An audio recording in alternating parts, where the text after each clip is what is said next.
Hello there, and welcome to the Sleepy Science Channel. Tonight, we're exploring one of the oldest and most beautiful ideas in all of science: the circle of life.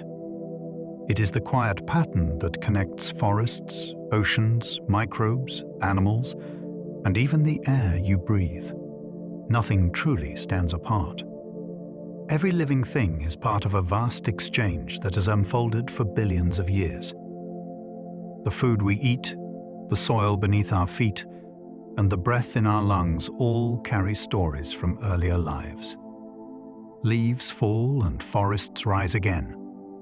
Oceans bloom with life, then return their nutrients to the deep. Creatures are born, grow, transform, and pass their energy forward into the living world that follows.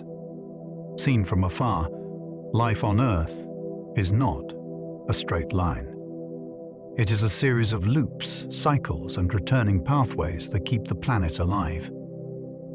If you enjoy these gentle journeys, I invite you to like, subscribe, or share a thought below. It helps others find their way here too, one sleepy soul at a time. But for now, simply settle in and let your breathing slow. Allow your body to relax and your thoughts to drift. As the night grows deeper, we will wander through the remarkable cycles that connect every living thing. Let's begin. Every breath you take contains atoms once breathed by dinosaurs. The air around you is far older than any creature now alive. Earth does not keep making brand new atoms for each new generation. Instead, it reuses them again and again in an endless planetary exchange. A single breath may carry oxygen released by a forest this morning, nitrogen stirred up from the sea, and carbon dioxide exhaled by animals continents away. Over immense spans of time, those same atoms have passed through fern-filled swamps, volcanic skies, mammoth lungs, and the chests of creatures that vanished long before humans arrived. That means the boundary between past and present is thinner than it seems. When you inhale, you are not taking in something fresh from nowhere. You are borrowing ancient matter that has already belonged to countless living things. Breath becomes a kind of reunion, linking your sleeping body to vanished worlds through the simplest act of all. Your body is built from stars, soil, sunlight, and ancient seas. Nothing about you began with you. The calcium in your bones was forged in long dead stars that exploded before the sun was born. The iron in your blood came from the same cosmic violence. Yet those elements did not leap from space straight into human life. They spent ages moving through rock, rain, oceans, and the bodies of other organisms. Plants drew minerals from soil and powered themselves with sunlight. Animals ate those plants, or ate other animals, and passed that material onward. Seas once covered lands that are now dry. Tiny marine life helped shape the chemistry that later fed forests, insects, reptiles, birds, and mammals. In that sense, your body is a gathering place for worlds that should never have met. Starlight became chemistry. Chemistry became cells. Cells became tissue, memory, movement, and thought. You are not separate from nature's story. You are one of its most intricate rearrangements. Forests grow from the remains of creatures, leaves, and vanished worlds. A forest floor looks soft and simple from above, yet beneath it lies a layered archive of old life. Fallen leaves, splintered branches, dead insects, feathers, droppings, and hidden carcasses all sink into a slow process of breakdown. Fungi thread through the debris. Bacteria strip complex material into forms that roots can use. Worms and other small animals churn everything together until the ground becomes dark, rich, and astonishingly fertile. Even the deepest history is involved. Much of the carbon cycling through modern forests was stored long ago by earlier ecosystems, then shifted through air, rock, and water before returning to living tissue again. That means a towering tree is not only a product of sunlight and rain. It is also built from long vanished lives, recycled and rearranged into bark, sap, and leaf. When a forest rises, it rises from memory made physical. The living canopy depends on an enormous hidden inheritance below. The same carbon in your cells once drifted through alien airless space. Carbon is one of life's great shapeshifters. It forms the backbone of sugars, fats, proteins, and the molecules that help store and read genetic information. Yet before it became part of any cell, it had a much stranger history. Carbon atoms were forged in ancient stars and cast into space, where they drifted through cold clouds of dust and gas for unimaginable lengths of time. Some became trapped in the material that later formed the Sun, Earth, meteorites, and the early atmosphere. From there, carbon moved through volcanoes, oceans, rocks, and the first chemistry that edged toward life. It now passes endlessly between air, soil, water, and organisms. A carbon atom in your body may once have been dissolved in primeval seas, locked inside limestone, or floating through the dark between newborn worlds. That is what makes ordinary biology feel almost unbelievable. Your cells are not made from local ingredients alone. They are built from matter with a cosmic passport. Life survives by recycling almost everything, including bodies, breath, and waste. Nature is far less wasteful than human systems often are. In healthy ecosystems, what one organism discards becomes a resource for something else. Exhaled carbon dioxide feeds plants. Animal waste fertilizes soil and water. Shed feathers can line nests. Dead wood shelters, insects, fungi, and mosses, while slowly releasing nutrients. Even bones and shells become valuable, providing minerals or habitats once they break down or are colonized. This constant reuse is not a side feature of life. It is the reason life can persist on a planet with finite material. Earth does receive energy from sunlight, but the matter itself is cycled through living and non-living systems over and over. That is why decomposers are as important as predators and pollinators. They keep the great exchange moving. Without recycling, nutrients would become trapped in useless forms, and ecosystems would slowly starve. A fallen tree can become a crowded city for new life. When a tree falls, it does not simply disappear from the story of the forest. It enters a new role. The bark begins to loosen and crack, creating shelter for beetles, spiders, and centipedes. Fungi spread through the wood and start digesting tissues the tree itself could not reuse in life. Mosses and lichens settle on the damp surface. Cavities hold water where insects breed and tiny creatures drink. As the log softens, salamanders hide beneath it. Small mammals nest nearby, and seedlings may sprout from the decaying trunk itself. These are sometimes called nurse logs, because they cradle the next generation of plants above the busy floor below. In some forests, young trees rise in straight lines because they all began on the same long, rotting giant. What looked like collapse becomes architecture. What seemed like loss becomes housing, food, moisture, shade, and nursery space. One body falls, and an entire neighborhood begins to thrive. The circle of life begins long before birth, in older lives. No new organism starts from nothing. Long before a baby animal draws its first breath, or a seed sends out its first root, the materials that will build it have already lived other stories. Nutrients in an egg or seed come from food gathered by a parent. That food came from plants, prey, fungi, or microscopic life. each shaped by earlier cycles of growth and decay. Even the body that carries new life was itself assembled from borrowed matter. In that way, birth is not the beginning of existence. It is the moment a much older stream of matter and energy takes on a new form. This changes how you see inheritance. It is not only genes that pass onward, but substance itself.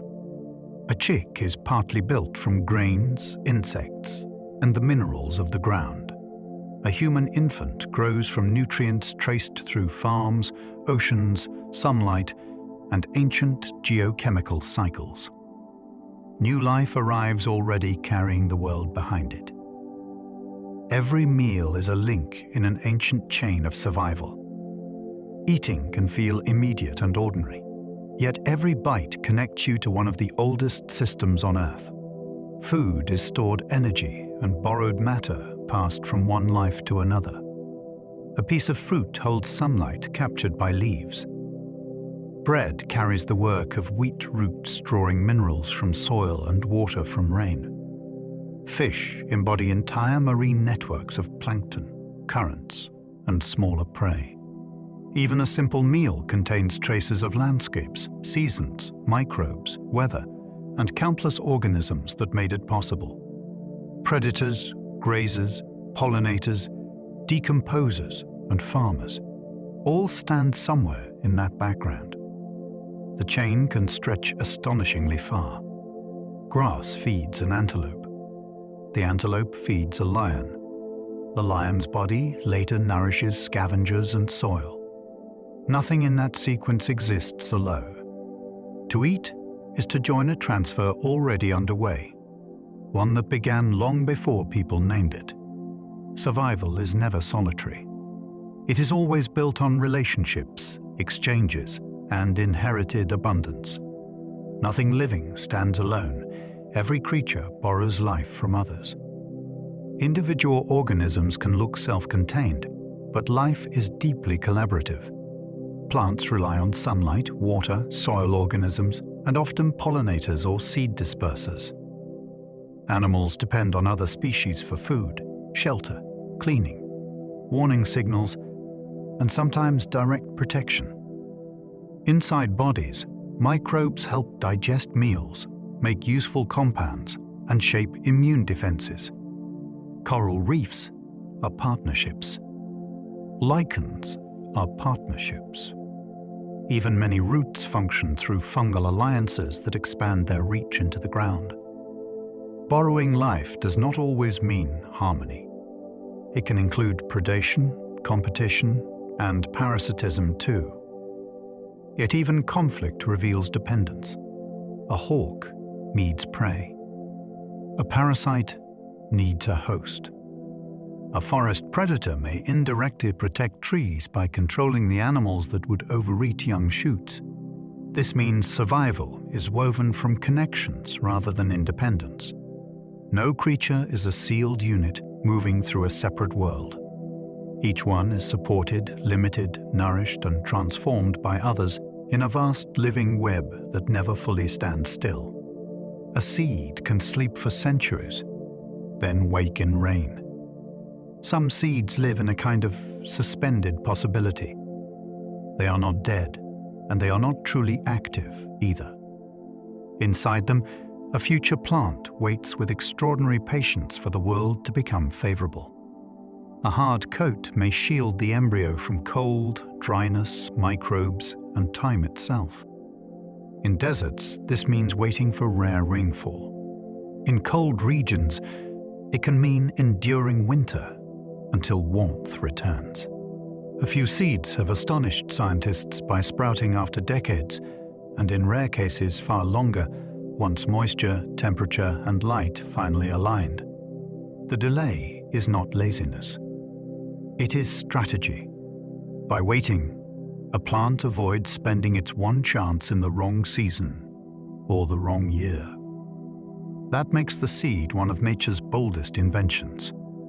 It carries food, shelter, instructions, and timing in a package small enough to hide in dust, then rise when the moment is exactly right. Caterpillars dissolve inside cocoons before becoming something entirely new. Metamorphosis is far stranger than a costume change. Inside the chrysalis or cocoon, much of the caterpillar's body is broken down and reorganized. Tissues that once powered crawling and chewing are dismantled, while clusters of cells already present in the larva begin building wings, legs, eyes, and adult organs. The process is not simple destruction. It is controlled transformation, guided by genes and hormones that turn one kind of life into another with almost theatrical precision. The result can seem impossible because the two stages live so differently. One spends its days eating leaves. The other may sip nectar, fly long distances, court mates, and help pollinate flowers. It is the same individual, yet its world has been almost completely rewritten. Few images capture the circle of life so vividly. Growth here does not mean becoming a bigger version of what came before. It means becoming something that would have seemed unimaginable at the beginning. Some jellyfish can reverse their age and begin again. Among the strangest stories in biology is a tiny jellyfish with an ability that sounds like myth. Under stress or injury, instead of continuing toward death in the usual way, it can revert to an earlier life stage. Its mature body transforms back into a polyp, which is a simpler form attached to a surface. From there, it can grow again and produce new jellyfish. This does not make it magically indestructible. It can still be eaten, diseased, or destroyed. Yet the ability remains astonishing because it bends our ordinary sense of aging. Most animals move one way through life. They develop, mature, and decline. This creature can, in certain conditions, turn the arrow around. Scientists study it because it may reveal how cells change identity and how aging works at a deeper level. For everyone else, it offers something just as remarkable. It shows that life's pathways are wider and stranger than common experience ever suggests. Vultures keep ecosystems alive by thriving on death itself.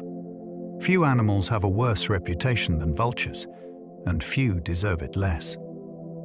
They are among the most efficient sanitation workers on Earth. By locating carcasses quickly and consuming them before they rot extensively, vultures help prevent the spread of dangerous microbes that might otherwise linger in soil, water, or the bodies of less specialized scavengers. Their digestive systems are remarkably tough, capable of handling pathogens that would sicken many other animals. This makes them a protective force in landscapes where large creatures live and die regularly. When vulture numbers crash, the consequences can ripple outward. Carcasses remain longer. Other scavengers increase. Disease risks can rise for wildlife, livestock, and people. So the bird circling overhead is not just waiting for death. It is part of what keeps death from becoming a public hazard. In the circle of life, beauty does not only belong to feathers, flowers, and song.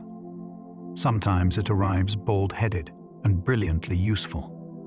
Mushrooms turn fallen forests into food for future forests. When a forest drops branches, sheds trunks, or loses entire trees in storms, mushrooms often become the visible sign that transformation has begun. The true labor is done mostly by fungal networks threaded through wood and soil. These organisms release enzymes that can break down tough substances like lignin and cellulose, materials that many creatures cannot easily digest. By doing this, fungi unlock nutrients trapped inside dead timber and return them to circulation. Without them, forests would slowly bury themselves in undecaying debris, and essential elements would remain sealed away. Some fungi specialize in different stages of decay, so one wave of species may follow another as wood softens and changes. What looks like a simple mushroom after rain is only the fruiting body of a much larger hidden system. It is the visible bloom of a recycler at work. Forest renewal depends not only on green growth above, but on patient disassembly below. Wolves can reshape rivers simply by returning to a valley. When wolves were restored to Yellowstone, their influence reached far beyond the animals they hunted. Elk and deer did not vanish, but their behavior changed. They became more cautious in places where escape was harder, especially along some riverbanks and valleys. With less intense browsing in those areas, willows, aspens, and cottonwoods had a better chance to grow. As vegetation recovered, it helped stabilize soil and reduce erosion. Beavers benefited too, because they rely on woody plants for food and dam building. Their dams then slowed water, created ponds, and expanded wet habitat for many other species. In some places, channels became less eroded and more complex. The wolves did not touch the rivers directly, yet their presence rippled through prey, plants, and engineering animals until water itself behaved differently. It is one of the clearest examples of how predators can shape an ecosystem from the top down. A returning hunter can alter the land without ever moving a stone. Tiny plankton help produce much of the oxygen you breathe. When people think of oxygen, they often picture forests. Trees matter deeply, but a huge share of the world's oxygen production comes from the ocean. There, microscopic plankton, especially photosynthetic organisms such as phytoplankton, drift through sunlit waters and use sunlight to turn carbon dioxide and water into energy-rich compounds. Oxygen is released as part of that process. These tiny drifters are so small that many are invisible to the naked eye, yet together they form one of the great engines of the biosphere. They also sit near the base of marine food webs, supporting creatures that range from small zooplankton to whales. Their abundance can rise and fall with seasons, nutrients, and currents, creating blooms that can sometimes be seen from space. It is a wonderful reminder that the planet's life support systems are not always grand in scale. Some of the most important work on Earth is done by beings too small to notice. Flowers bribe insects with nectar to carry life onward. A flower cannot walk toward a mate, so it must persuade someone else to do the traveling. Nectar is one of its cleverest offers. Rich in sugar, it tempts bees, butterflies, moths, beetles, birds, and even bats to visit. While the visitor feeds, pollen sticks to its body and is carried to another bloom. What looks like a peaceful garden scene is really a busy exchange of fuel for transport. Many flowers shape this bargain with remarkable precision. Some hide nectar deep inside narrow tubes that only certain pollinators can reach. Others use color patterns visible in ultraviolet, which guide insects like landing lights on a runway. Scent matters too, and timing matters. Some blossoms open in daylight for bees, while others release fragrance at night for moths. Reproduction, then, is not left to chance. It is staged through appetite, movement, and reward, with sweetness serving as one of life's most successful invitations. Many plants need fire before their seeds can open.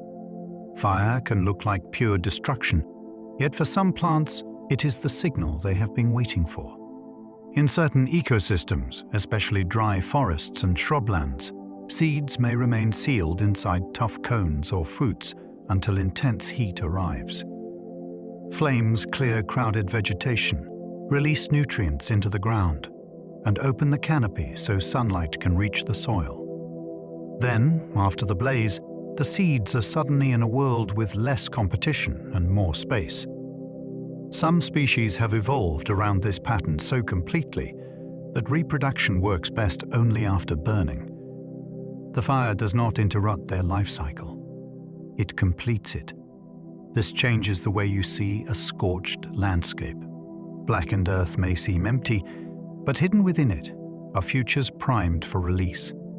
When rain returns, Seedlings can emerge in great numbers from a place that looked ruined days earlier. In some habitats, destruction is the doorway through which renewal enters. Some trees only release seeds after intense heat or smoke. Certain trees keep their seeds locked away with extraordinary discipline.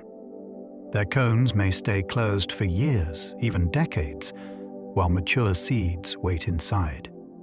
Only the heat of a serious wildfire, or in some species chemicals carried in smoke, triggers release.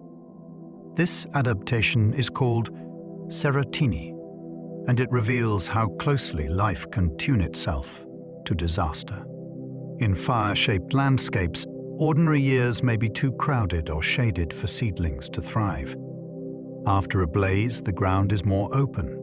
Ash can enrich the soil, and the sudden flood of light gives young plants a better chance. By delaying release until that moment, the tree is not being cautious alone. It is choosing a battlefield after the smoke clears. This makes a cone something more than a container. It is a time capsule with a built-in alarm system, waiting for one of nature's fiercest events to announce that conditions are finally right. The moon helps time the breeding of many ocean creatures. The sea does not follow human schedules. It follows rhythms of light, gravity, tide, and season. And the moon is one of its great conductors. Many marine animals time reproduction to lunar cycles so eggs and sperm are released when currents, darkness, or predator patterns give them the best chance. Coral on some reefs can spawn in astonishing synchrony, with countless colonies releasing reproductive cells within a narrow window after a full moon. Certain worms, fish, and crustaceans also use lunar cues, whether directly through moonlight or indirectly through tides. The advantage is not only timing, it is coordination. When large numbers reproduce together, the sheer scale can increase the odds that fertilization succeeds and that some offspring escape being eaten.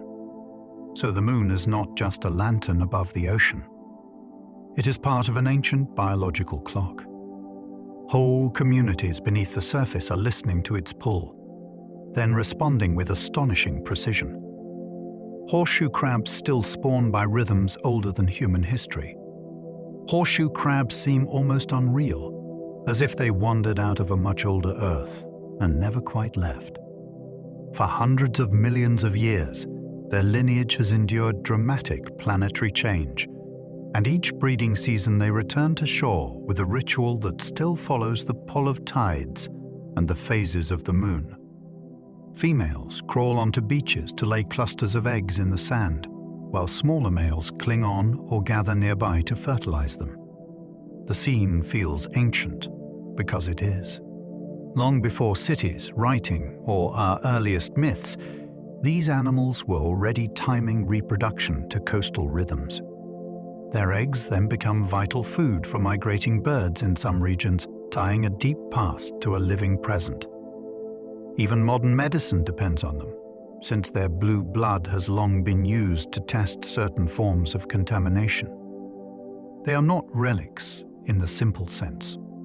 They are old solutions that still shape life now. A mayfly may live for years, then fly for hours. Few creatures make the contrast between hidden life and visible life more dramatic than a mayfly.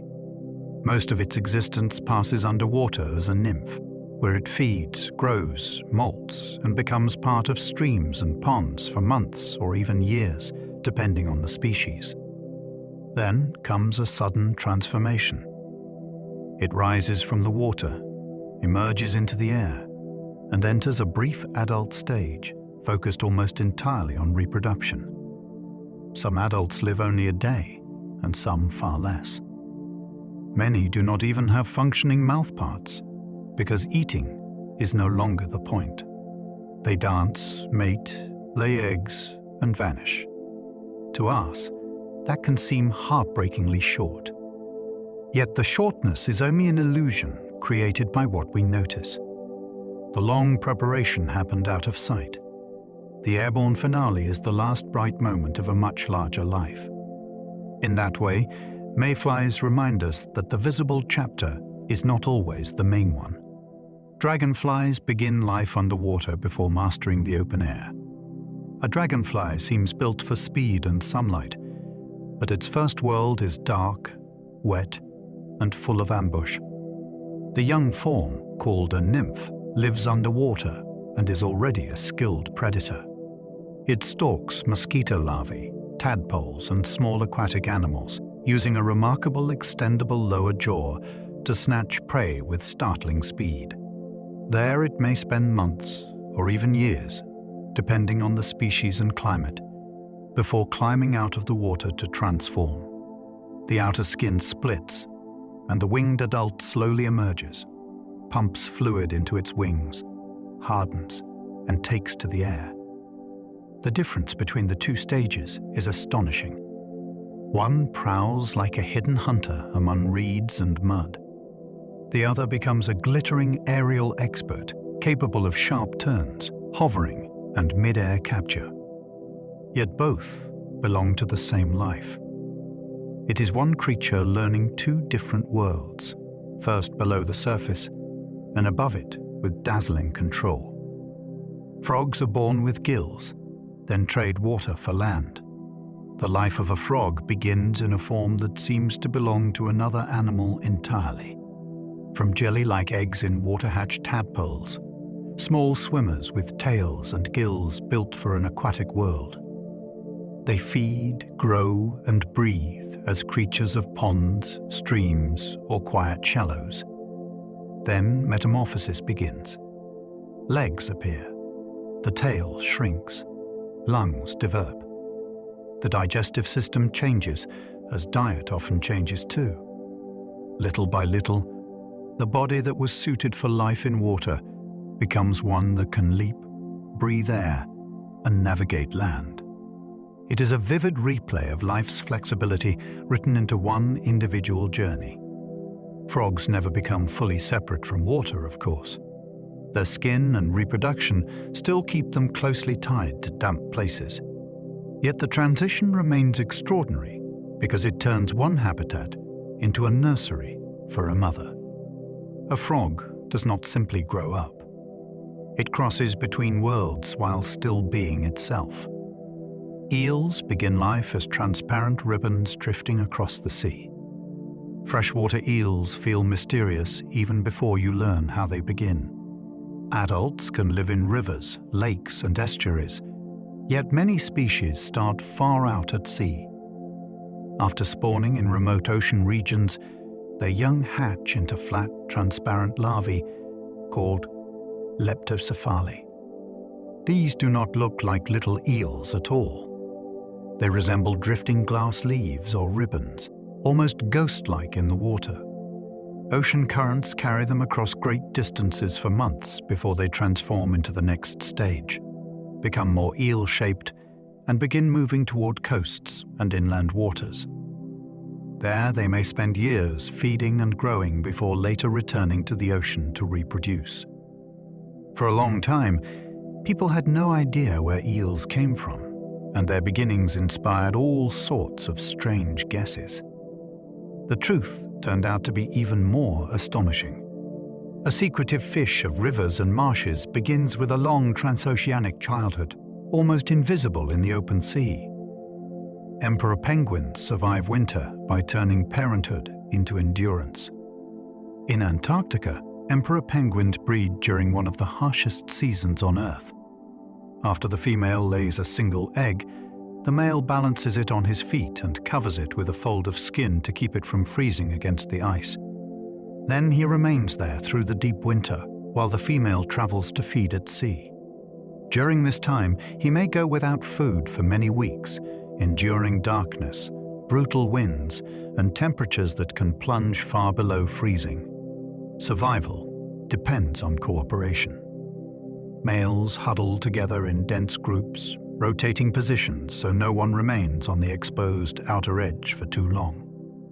When the female returns, often guided with astonishing precision, she may feed the chick from food stored in her body while the male finally leaves to eat. This is not merely reproduction. It is a test of timing, energy, and collective resilience. Parenthood here is not soft or easy. It is an act of extraordinary persistence. Octopus mothers may starve while guarding the next generation. For some octopus species, motherhood becomes a long vigil with almost no room for survival. After laying thousands of eggs, the female attaches them in sheltered clusters and begins to guard them with intense devotion. She cleans them constantly with her arms, removes debris, and fans them with water so they receive enough oxygen. During this period, she may stop hunting almost entirely. Her body slowly weakens, while her attention remains fixed on the growing young. In deep-sea species, this watch can last astonishingly long, stretching across months and, in rare cases, even years. By the time the eggs hatch, she is often near death or already dying. It is one of the starkest examples of life being spent directly on the future. She gives protection, movement, and time, then has little left for herself. The young drift away into a dangerous world because one exhausted parent held the line until the very last moment. Some spiders let their babies eat them as first food. In a few spider species, the first meal a mother provides is her own body. The process sounds brutal to human ears, yet in evolutionary terms, it is a striking form of parental investment. After producing her brood, the female may feed the young with special nutritive fluid for a short time.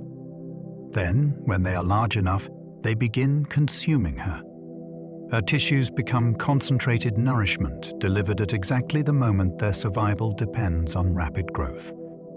In species where this happens, the mother has little chance of living long afterward anyway, so the body is converted into a final gift rather than left unused. The young gain an early advantage in a world where food can be scarce and danger constant. What seems shocking is also precise. The parent's life is transformed into momentum for the next generation. It is one of nature's clearest reminders that care is not always tender in appearance, though it is profound in purpose. Male seahorses carry pregnancy, then release living clouds of young.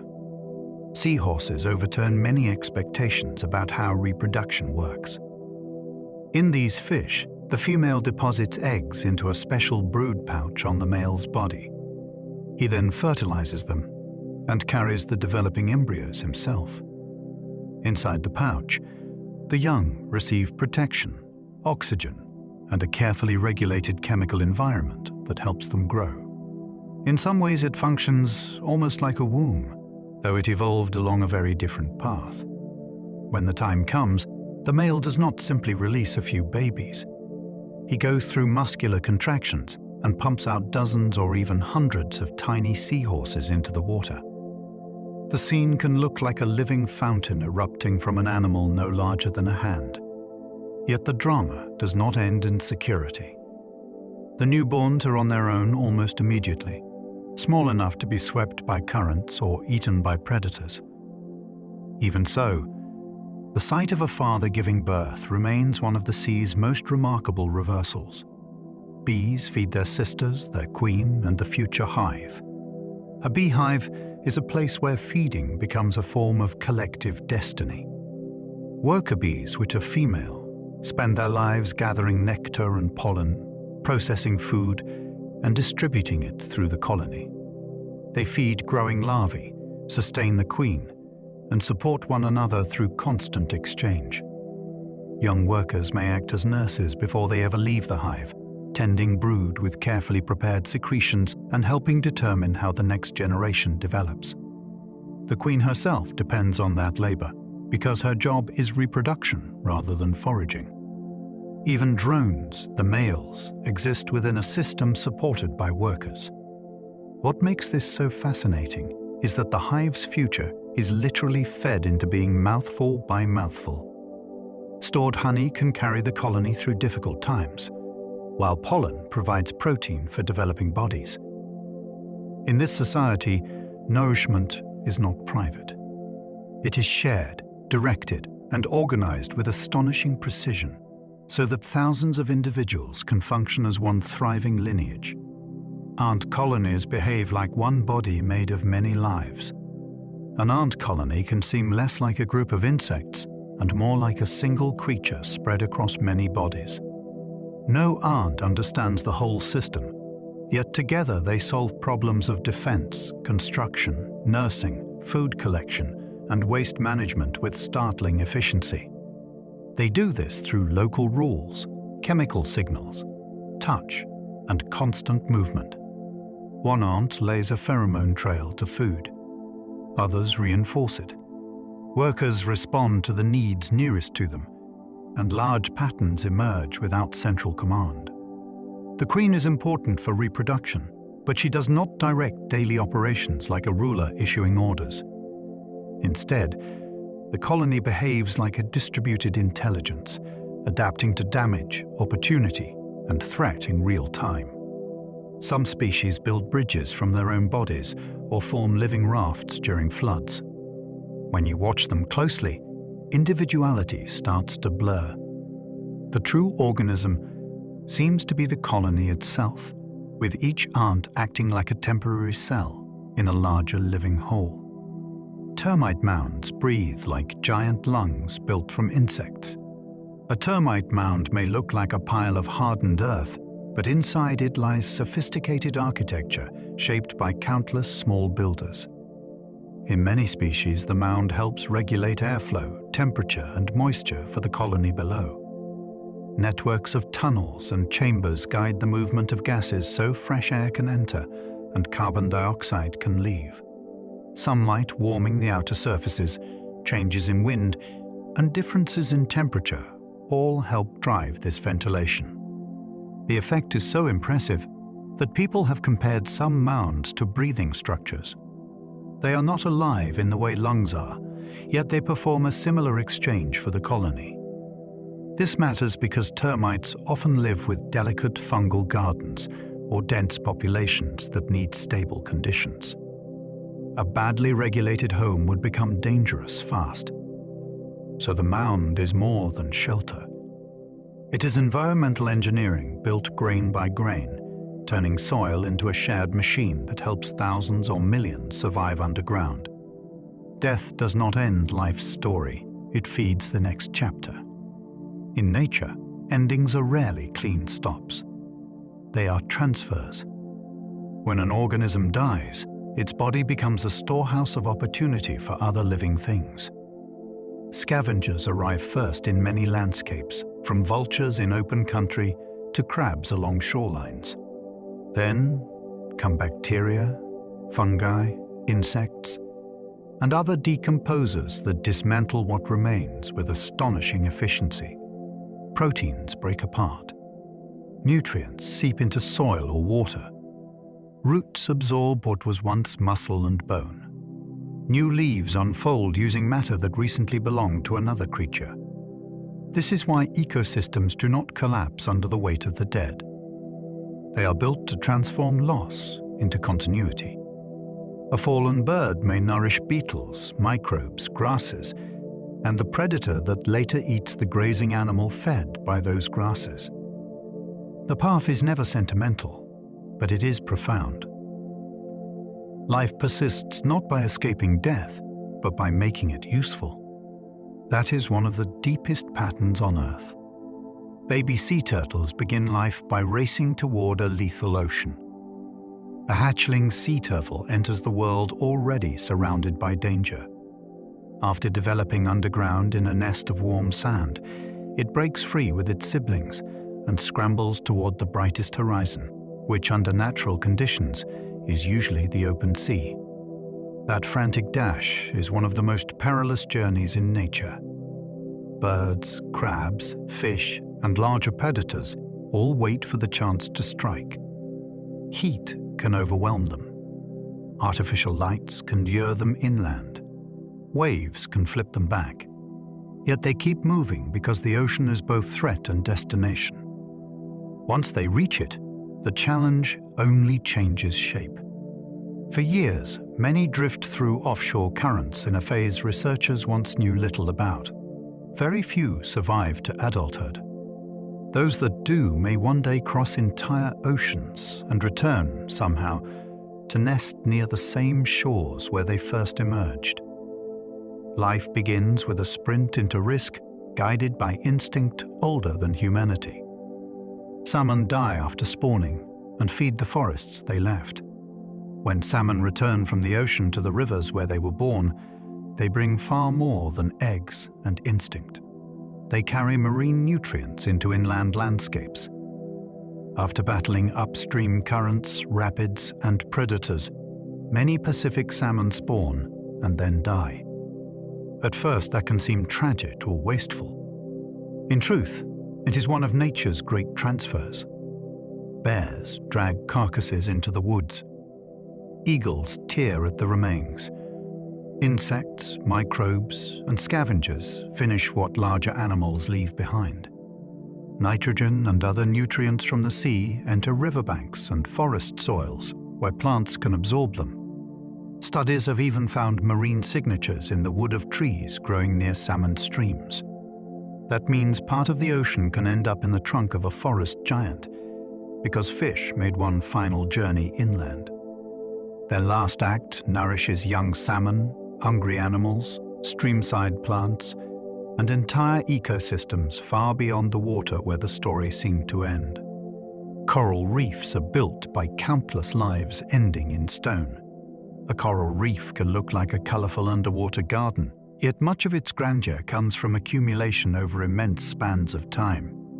Reef-building corals are tiny animals that secrete hard skeletons of calcium carbonate beneath their soft bodies. As generations live and die, those mineral structures remain. New polyps grow on top of older layers. Bit by bit, a city rises. Fish shelter within it.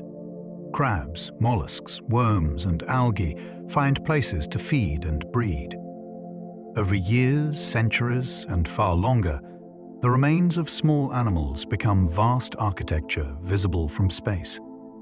This makes reefs both lively and deeply historical. A diver moving over living coral is also moving across the legacy of innumerable earlier organisms whose bodies helped form the foundation. Storms may break pieces apart, and waves may grind fragments into sand, but even that sand often began as reef. An entire ecosystem is built from the mineral afterlife of tiny creatures. Dead whales become deep-sea banquets that last for decades. When a whale dies and sinks into the deep ocean, its body can create one of the richest food events in that dark world. The fall to the seafloor may be hundreds or thousands of meters, and when it lands, scavengers quickly gather. Sharks, hagfish, and other mobile feeders strip away soft tissue in the early stage. After that, smaller organisms move in. Crustaceans, worms, and microbes continue the work, drawing energy from what remains. Even the bones become valuable because fats trapped inside them can support specialized communities for years. In the deep sea, where food is often scarce and arrives only in fragments from above, a whale fall is like a sudden city of abundance. Species may appear that are rarely seen elsewhere, each adapted to a different phase of the feast. One animal's end creates a long-lived oasis in darkness, proving that even the largest bodies can be transformed into opportunity far below the reach of sunlight. Bones on the seafloor can support entire hidden communities. Long after the flesh of a large marine carcass is gone, the bones can remain as islands of chemistry on the seafloor. They are not inert leftovers. They can leak compounds and hold rich stores of material that certain organisms are able to exploit. Microbes colonize them. Small invertebrates move in. Some species are so specialized that they seem to belong to this world alone. Among the strangest are bone-eating worms that bore into whale bones and rely on symbiotic bacteria to help unlock nutrients. The skeleton then becomes habitat, food source, and long-term anchor for a miniature ecosystem. This is especially important in the deep ocean, where hard surfaces are limited and energy can be hard to find. A set of bones offers both. What looks empty to us may be full of slow, hidden activity, with life assembled around the remains of something much larger. Even stripped down to mineral and marrow, a body can still host a world. Deep sea worms can live only on nutrients from decay. Far below the surface, where sunlight never reaches and food can be painfully scarce, some worms survive by specializing in one of the ocean's most unusual resources. They depend on decaying remains, especially the bones of dead whales and other large animals that sink to the seafloor. One extraordinary group, often called zombie worms, has no mouth and no stomach in the usual sense. Instead, the females send root-like structures into bone and house bacteria that help them draw nourishment from the rich material locked inside. Males can be tiny and live in close association with females, creating a life cycle that seems almost alien. These worms are not generalists roaming the seabed for scraps. They are tied to the chemistry of death in a very specific way. Their existence reveals how thoroughly life explores every opportunity. Even a skeleton in the dark can become a dependable food source if evolution finds the right partnership and the right body plan. Life around hydrothermal vents runs without sunlight at all. Most ecosystems on Earth depend ultimately on sunlight, but hydrothermal vents reveal another possibility. These openings in the seafloor release hot, mineral-rich fluids from deep within the planet, often in total darkness. Around them, life flourishes by using chemistry instead of light as the base of the food web. Certain bacteria can harness energy from chemicals such as hydrogen sulfide, building organic matter through a process called chemosynthesis. Larger organisms then depend on those microbes directly or live in close partnership with them. Giant tube worms, clams, and other vent animals may carry symbiotic bacteria inside their bodies, turning chemical energy into living tissue in one of the strangest communities on Earth. The setting feels almost impossible, with crushing pressure, darkness, and water heated by Earth's interior. Yet life not only persists there, it thrives.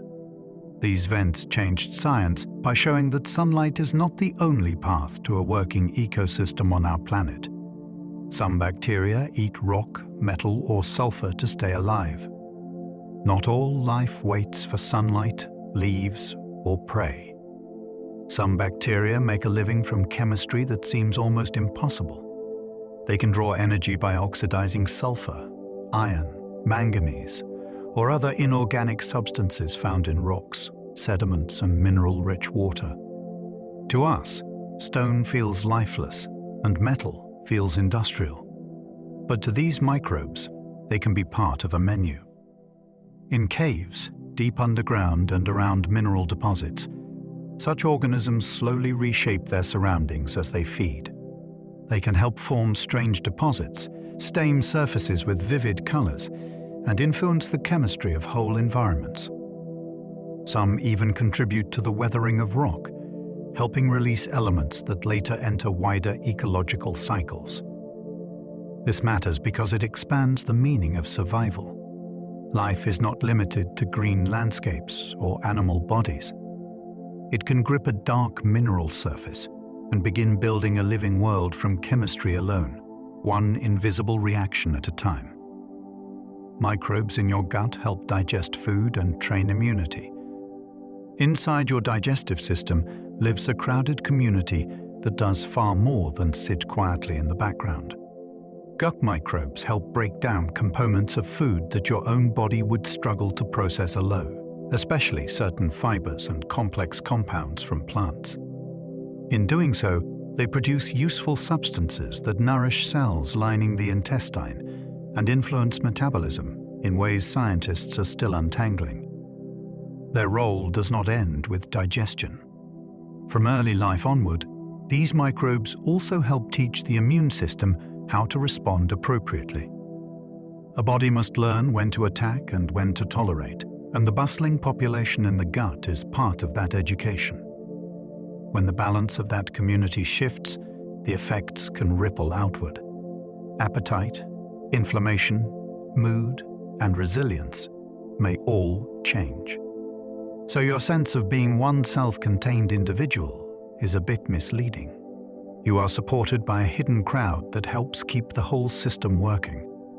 You are outnumbered by microbes living on and inside you. The human body feels singular from the inside, yet it is also an ecosystem.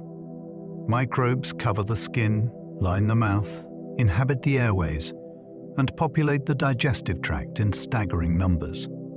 Estimates have shifted over time as measurements improved, but the central truth remains remarkable. Your body is home to an immense living population that shares your days whether you notice it or not. Different regions host different communities, each adapted to its local conditions. Oily skin supports one set of organisms. Drier patches support another. The gut hosts still more, shaped by diet, age, health, and environment. Most are not invaders. They are residents, and many are useful or harmless under ordinary conditions. This means the border of your body is less like a fortress wall and more like a busy coastline. Countless microscopic lives arrive, settle, compete, cooperate, and depart. To be human is also to be habitat, carrying a living crowd everywhere you go. Compost is not waste, but life reorganizing itself. A compost heap can look unimpressive from the outside, just a pile of scraps, peelings, stems, and old leaves. Inside, though, it is a scene of intense biological work. Bacteria, fungi, mites, worms, and many other small organisms move in and begin dismantling what was once food, plant tissue, or paper. Heat rises as microbes multiply and feed.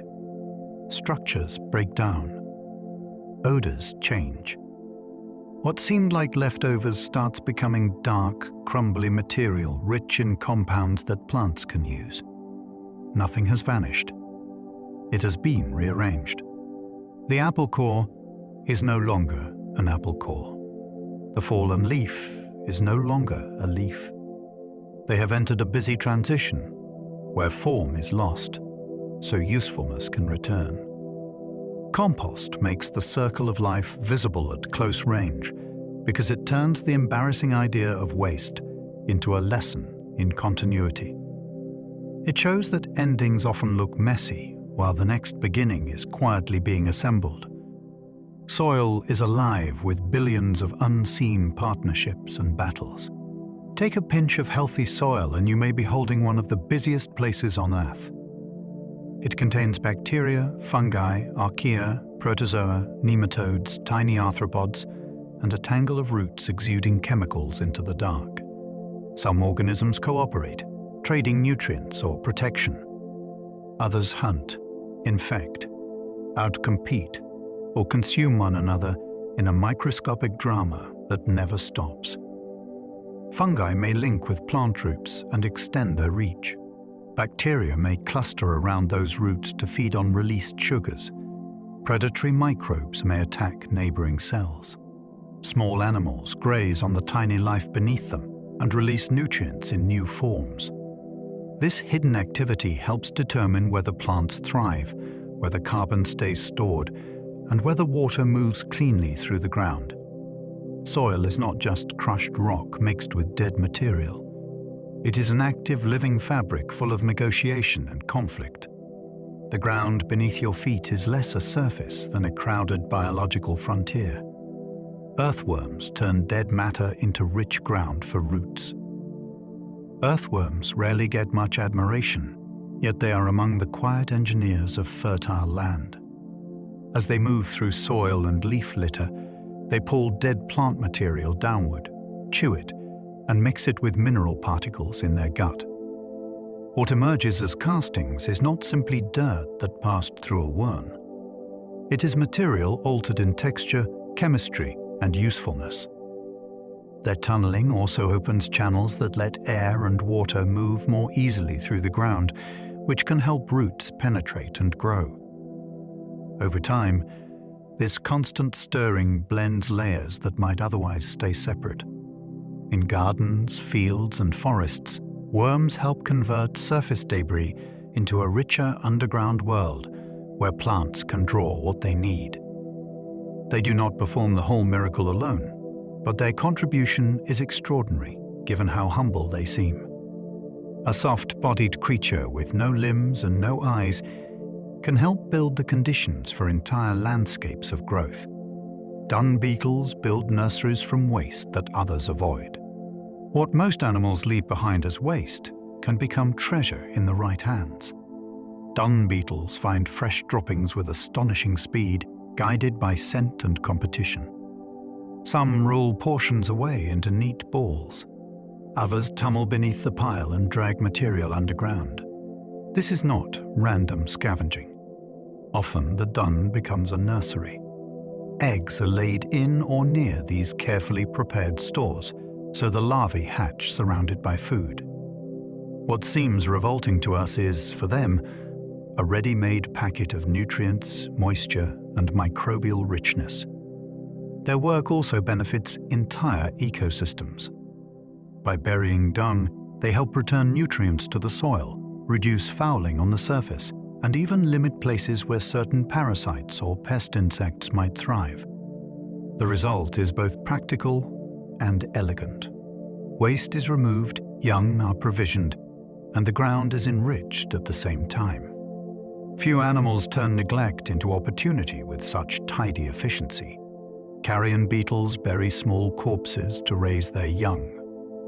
Some beetles perform a task so startling it feels almost ceremonial.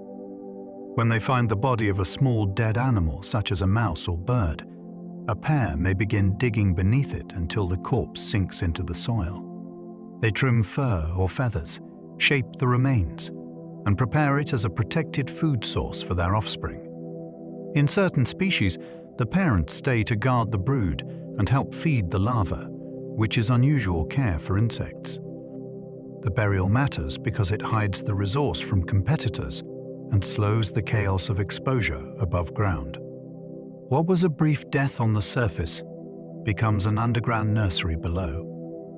This is not scavenging in the casual sense. It is family planning built around precision, timing, and a very unusual inheritance. Their young begin life not on random scraps, but on a carefully secured body, prepared by attentive parents in the darkness of the soil. Scavengers can prevent disease by clearing death from landscapes. A dead body left in the open does not remain only a body for long. It becomes a growing chemical event, attracting microbes, insects, and animals, while warming air and moisture speed the spread of decay. Scavengers change that timetable. By locating carcasses quickly and consuming them, they remove nutrient-rich material before it lingers where pathogens and pest species may multiply more freely. This service is carried out by a wide range of creatures, from vultures and hyenas to crabs, foxes, and countless insects. Each works differently, but the effect can be similar. Death is processed faster, redistributed, and folded back into ecological cycles, with less chance of becoming a dangerous hotspot. In places where scavengers decline, carcasses can remain longer and the balance may shift in harmful ways. So the animals people often regard as unpleasant are often deeply protective. They help keep landscapes cleaner by refusing to look away from what others will not touch. Even ashes can feed grass, flowers, and future forests. After fire, the ground can appear stripped down to its bleakest form. Yet ash is not merely the sign of what was lost.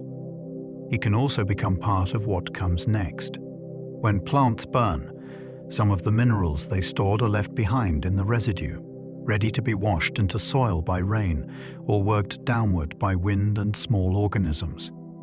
Depending on the fire and the ecosystem, This can create a short-term pulse of available nutrients that helps new growth gain momentum. Grasses may rise first. Flowers can follow. Seedlings may take hold in the open space where dense cover once stood.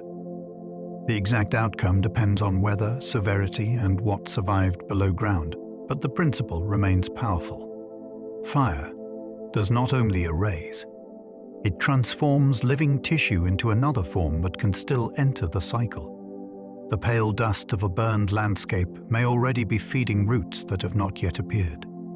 Some desert plants wait years for one perfect storm.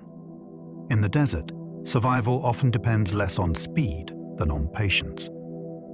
Some plants spend years as seeds, lying in dust that seems empty and lifeless, while they wait for the rare combination of rain, temperature, and timing that makes growth possible.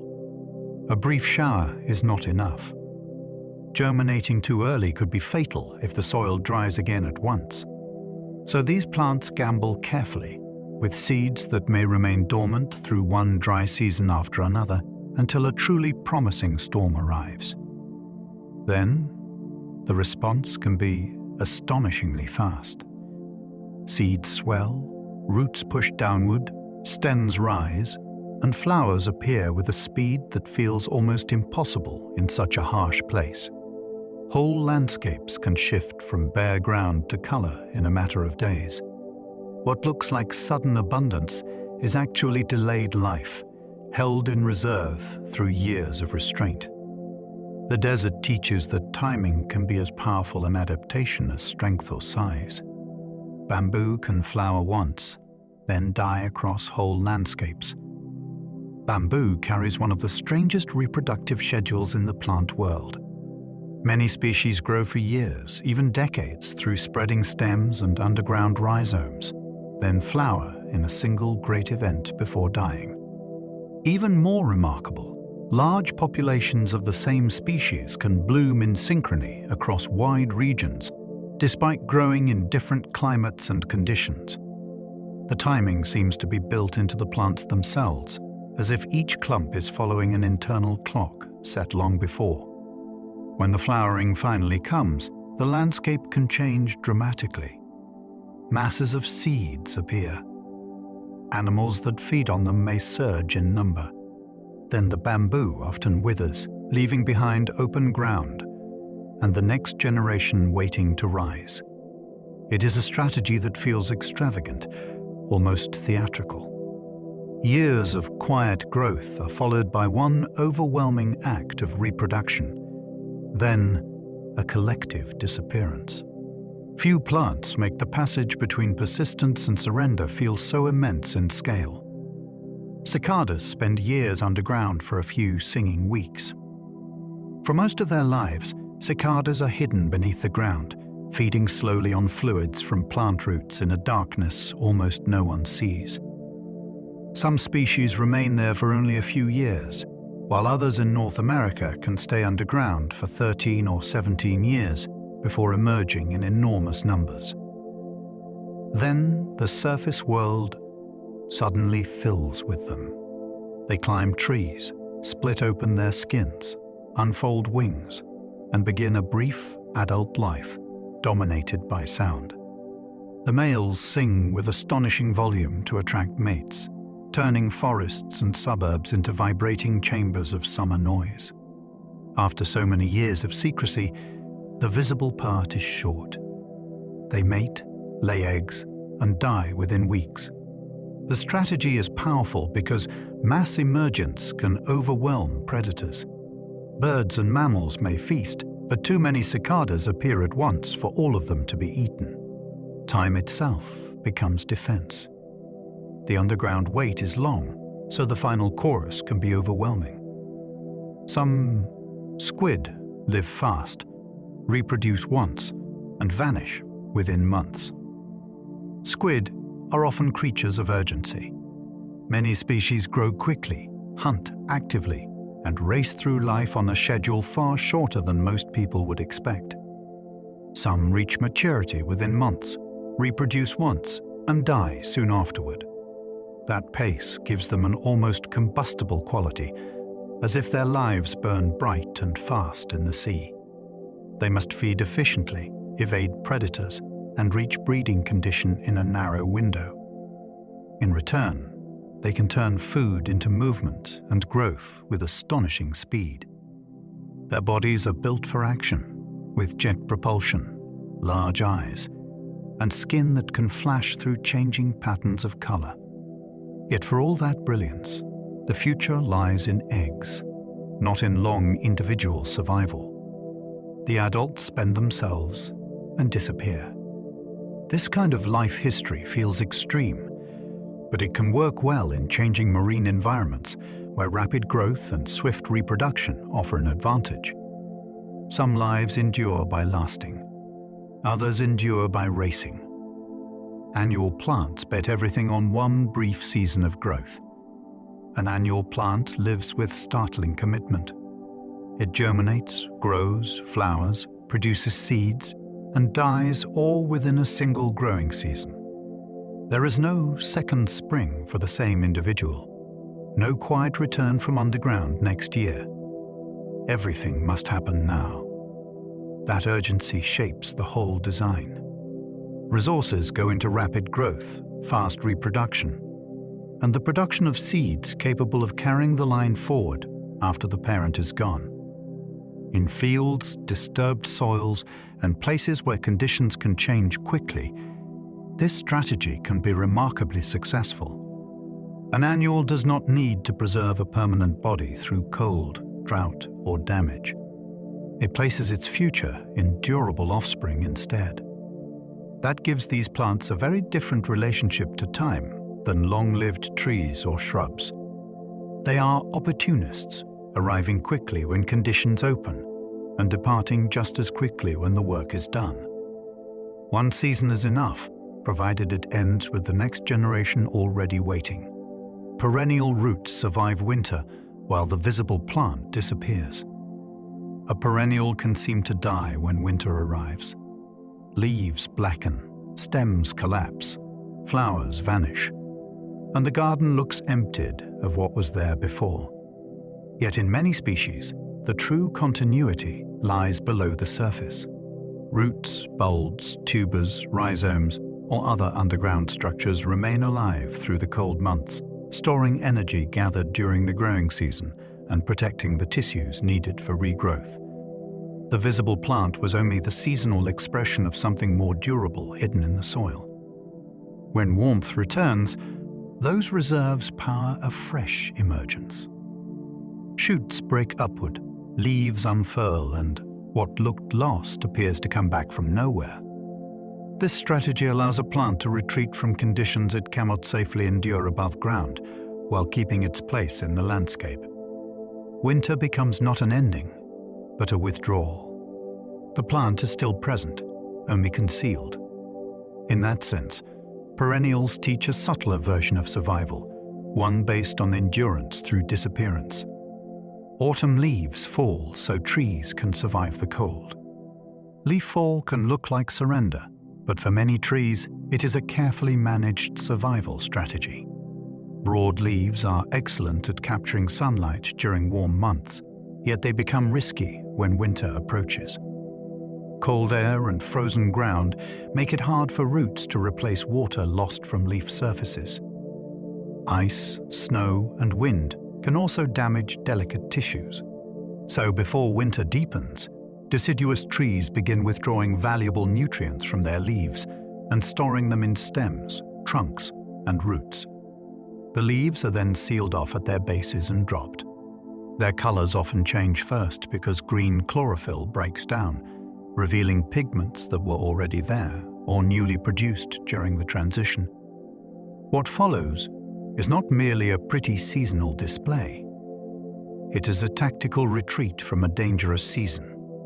By shedding vulnerable surfaces, the tree reduces water loss and avoids damage, standing bare through winter so it can return stronger when growth becomes possible again.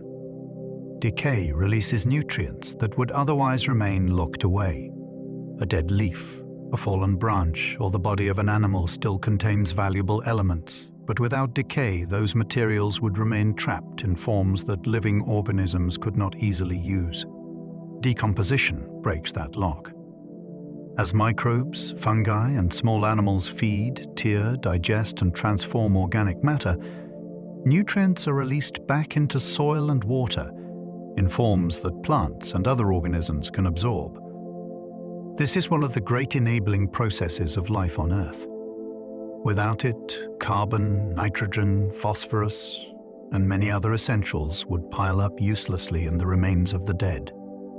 Forests would starve beside heaps of untapped abundance. Lakes and fields would lose productivity over time.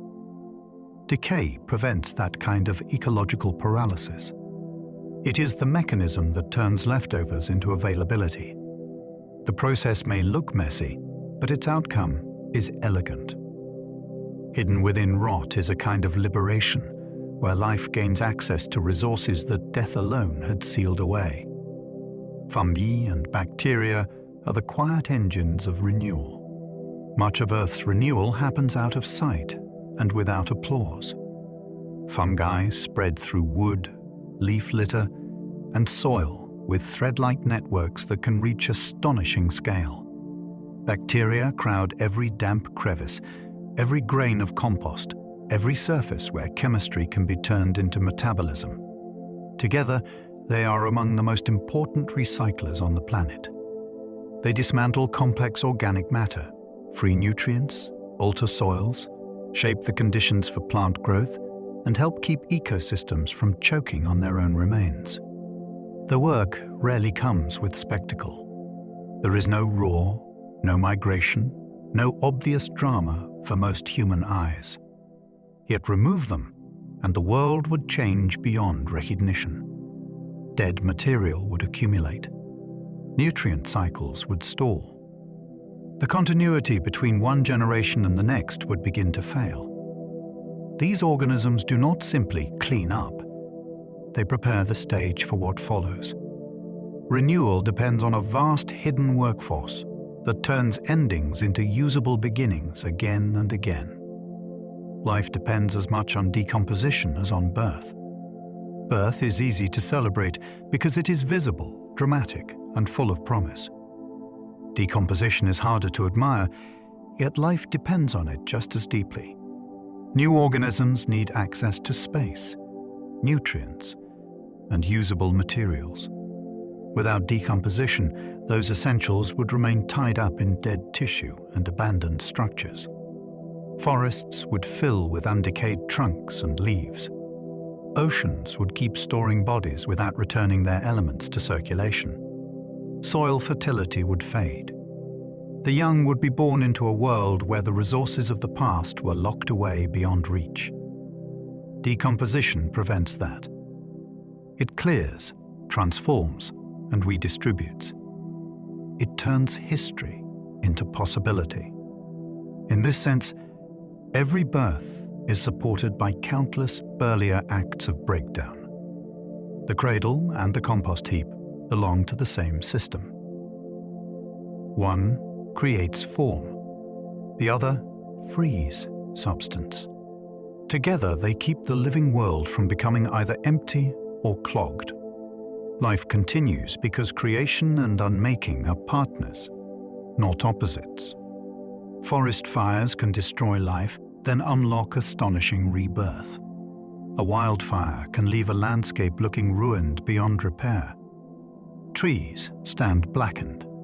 Shrubs vanish. The ground seems stripped to silence.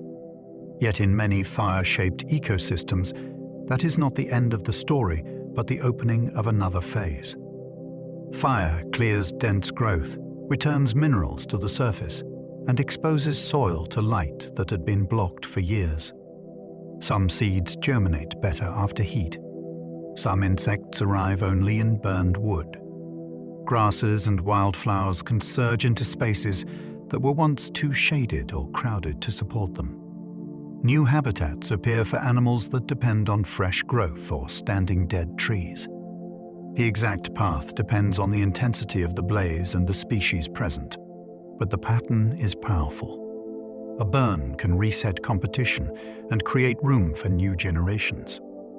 What feels like total loss from one angle can, in the right setting, become a fierce and surprising invitation for life to begin again. After eruptions, bare lava can become living land again. Fresh lava looks like the opposite of a habitat. It is hard, dark, hot at first, and utterly without soil. Yet, given time, even that severe beginning can become living ground. Wind brings dust. Rain enters cracks.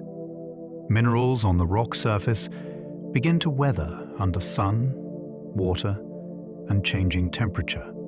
Then come the pioneers, often microbes and hardy organisms, able to cling where nothing softer yet exists.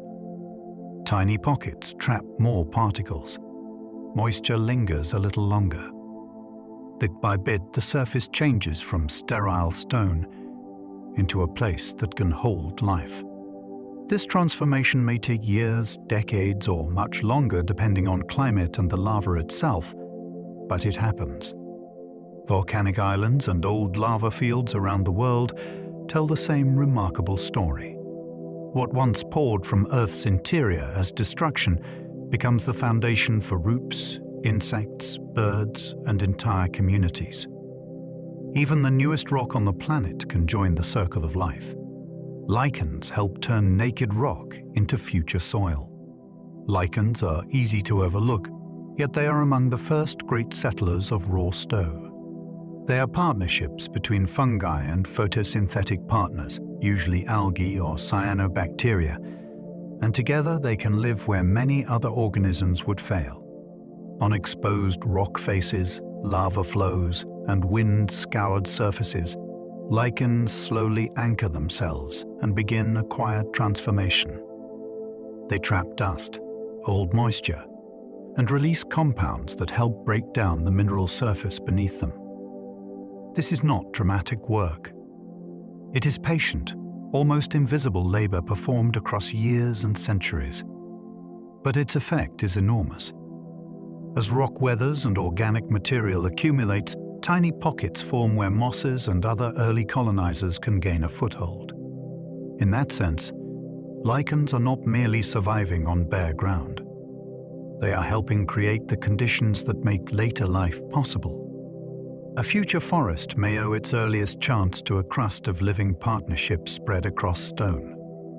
Mosses often arrive before forests, beginning slow ecological succession. Before tall trees claim a landscape, the first green may belong to moss. These small plants can settle into thin soils, damp crevices, and newly disturbed ground where harsher conditions keep larger vegetation away. They do not need deep roots because they absorb water across much of their surface. That allows them to spread over rock, fallen logs, and raw earth, softening places that once seemed too exposed for life to gain momentum. Their presence changes the land in subtle but important ways. Moss can help retain moisture, reduce erosion, and gather particles that slowly build more hospitable ground. Small invertebrates move in. Seeds find better footing. Other plants begin to appear. Ecologists call this succession, the step-by-step replacement and enrichment of one community by another over time. Mosses are often early authors of that process. They write the opening lines of a much longer story, preparing the stage before shrubs, saplings, and eventually forests rise. A pond can age into a meadow over centuries. A pond may look timeless, but many are slowly changing from the moment they form. Sediment washes in. Leaves fall and settle. Aquatic plants grow, die, and add their remains to the bottom. Year after year, the basin becomes shallower. Reeds and rushes spread from the edges. Open water shrinks. Marsh plants take hold where fish once swam. Given enough time, what began as a pond can pass through wetland stages and eventually become a meadow or even woodland, depending on climate and drainage. This is not aging in the animal sense, but it is a kind of ecological life history. The body of water is gradually transformed by everything that enters it and grows within it. A dragonfly hunting over open water belongs to an earlier chapter than a butterfly moving through grasses in the same place centuries later. Landscapes, too, have biographies. A pond can begin as water and end as land through the patient work of accumulation. Coral islands can begin with tiny drifting larvae finding stone. Many coral islands owe their existence to beginnings so small they are almost unimaginable. Coral starts life as a drifting larva in the sea, tiny enough to be carried by currents across great distances. If it finds the right hard surface in warm, shallow water, it can settle, transform into a polyp, and begin building a mineral skeleton. One polyp alone changes little. But generation after generation, colonies expand, layer upon layer, until reef structures rise upward through time. Waves break coral into sand. That sand collects and shifts. Storms and currents pile it into bars and low islands. Seeds arrive. Birds visit. Plants take hold. What was once open water can become a place where crabs scuttle, palms root, and people someday stand. The astonishing part is the scale of the transformation compared with its beginning. A drifting speck meets stone, and over long spans of time, an island enters the map. Mangroves raise young fish while protecting coasts from storms.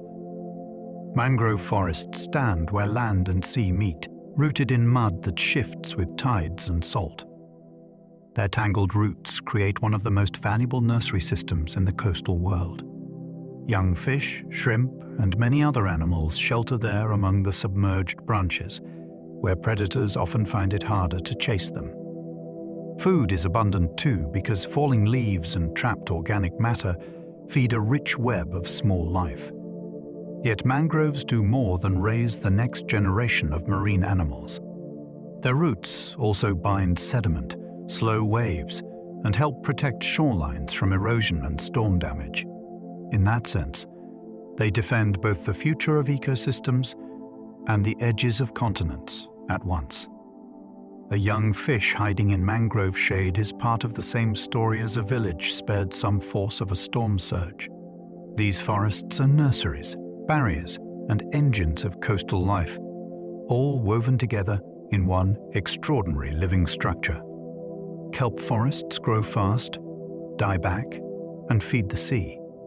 Kelp forests can rise with astonishing speed in cold coastal waters, forming towering underwater stands from large brown algae anchored to the sea floor. They offer shelter for fish, sea stars, crabs, snails, and countless other organisms that use the fronds like branches in a submerged woodland. But these forests are not static. Storms can tear them loose. Seasonal changes can thin them. Grazers can reduce them. When kelp breaks free or dies back, the story does not end there.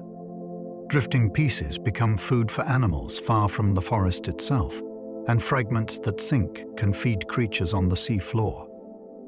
In this way, kelp exports energy across the marine world. A living forest supports one set of communities.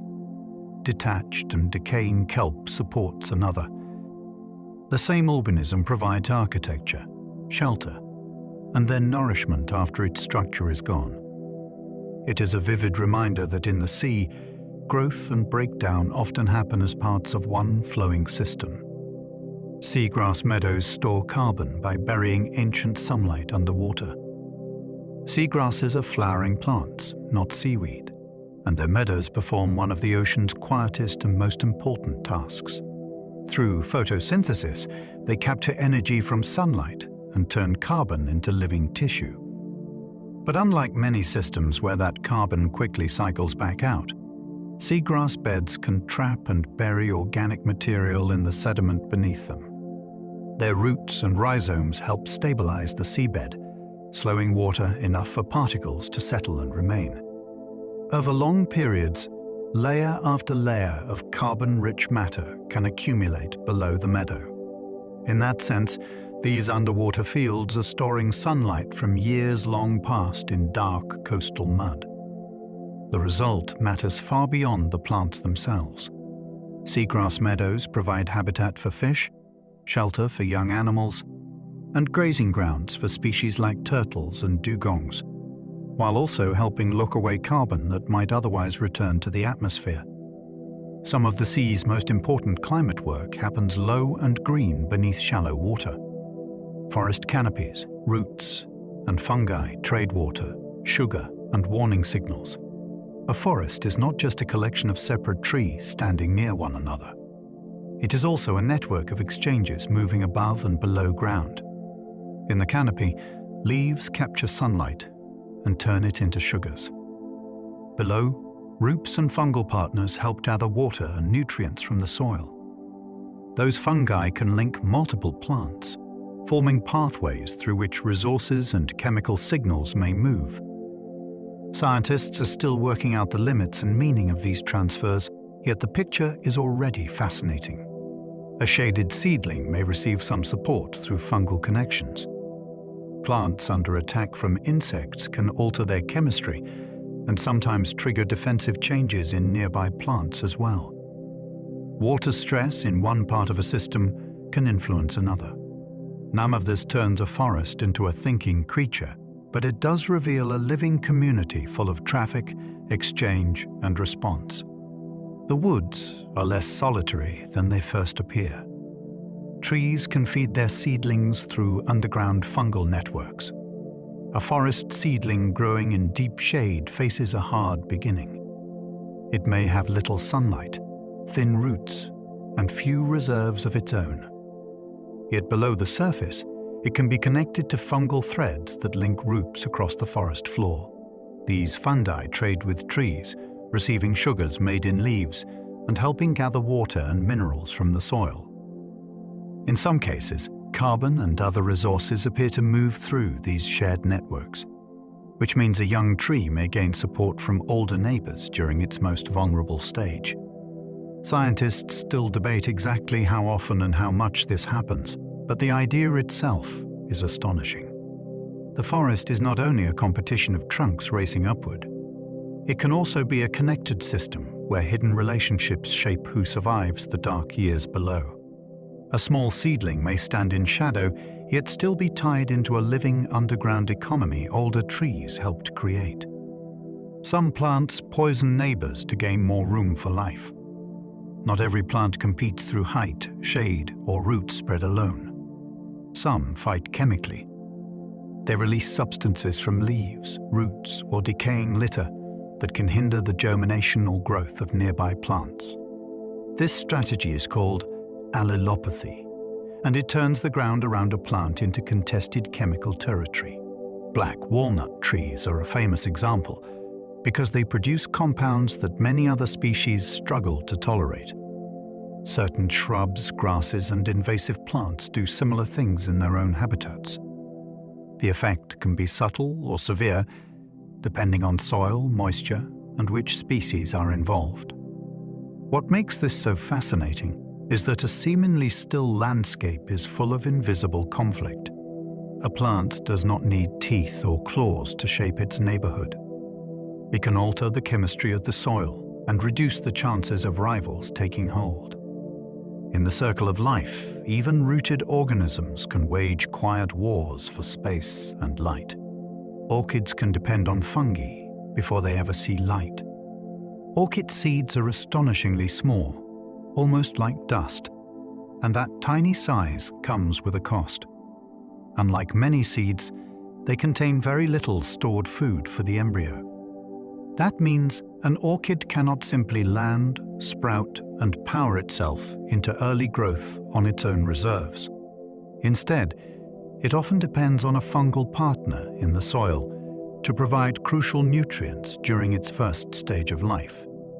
The fungus enters the young seedling's tissues, and the relationship helps the orchid begin development before it has leaves or enough photosynthesis to support itself. In some species, this dependence continues even later, and a few orchids rely heavily on fungi throughout life. So the flower people admire for elegance and rarity begins in near invisibility, helped by a hidden ally underground. Before it ever unfolds a bloom or reaches for light, its future may rest on a quiet partnership in the dark beneath the forest floor. Fig trees and fig wasps survive through an ancient partnership. A fig is not a simple fruit in the usual sense. It is more like a hidden chamber lined with tiny flowers on the inside. For those flowers to be pollinated, a very small wasp must enter through a narrow opening that seems barely possible to pass. In many fig species, each kind of tree is linked to its own particular wasp partner. The female wasp squeezes inside, often losing wings or antennae in the effort, and pollinates the internal flowers while laying eggs in some of them. Her offspring develop within the fig. Later, new wasps emerge, collect pollen, and leave in search of another fig at the right stage. The whole cycle is so tightly matched that tree and insect depend on one another for reproduction. This partnership has been shaped over immense spans of evolutionary time, producing one of nature's most intricate bargains. A whole forest can be linked to the fate of a creature tiny enough to miss. Cleaner fish survive by picking parasites from larger predators. On coral reefs, survival sometimes depends on turning danger into opportunity. Cleaner fish set up stations where larger animals come to have parasites, dead tissue, and loose scales removed from their bodies. The clients can include groupers, rays, and even predators that could swallow the cleaner in a moment under other circumstances.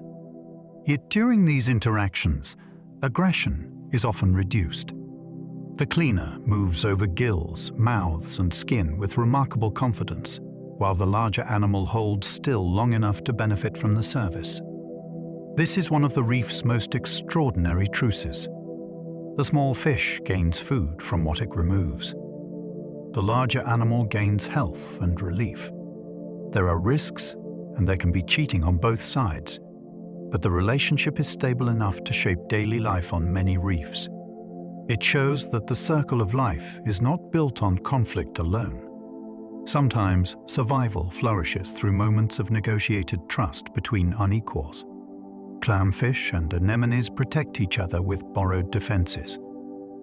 A sea anemone's tentacles are armed with stinging cells powerful enough to deter many fish, which is why a clownfish weaving among them looks almost impossible. The fish is protected by a special mucus coating that helps prevent the stings from firing in the usual way. That allows it to live in a place most other animals avoid. In return, the anemone may gain several benefits. The fish can drive away some intruders, improve water movement among the tentacles, and leave behind nutrients in waste. The partnership gives the townfish a guarded home and gives the anemone a resident helper. What makes it so compelling is the way one species survives by using another species' defenses without being harmed by them. It is not armor the fish built for itself.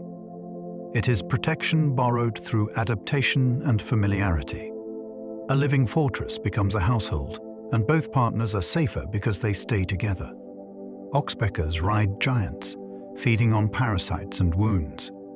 Across parts of Africa, large mammals may carry small birds on their backs as they move through grasslands and scrub.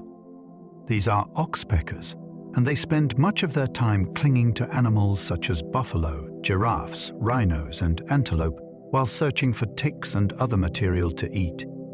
At first glance, it seems like an ideal cleaning partnership. The bird gets a steady meal.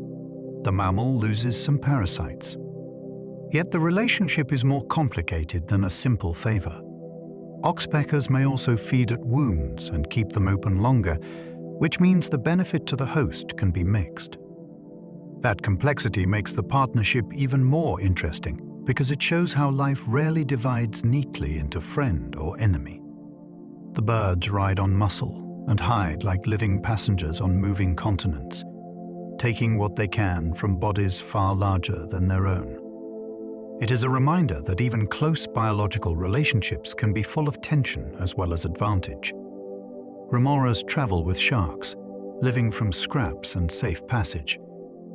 A remora is built for attachment. On top of its head is a modified dorsal fin shaped into a suction disc, which lets it fasten itself to larger marine animals such as sharks, rays, turtles, and even whales. Once attached, it gains an extraordinary advantage. It can travel long distances without spending much energy, ride through a world of predators with some protection, and feed on scraps from its host's meals or on small organisms associated with the host's body. The shark does not usually gain much from this arrangement, though the cost is often small. What makes the remora so fascinating is how completely it has adapted to a life of borrowed movement. It is not merely following a giant. It is turning another creature into transport, cover, and dining opportunity at once. In the open ocean, where shelter is scarce and travel is costly, that strategy can make the difference between drifting alone and surviving in powerful company.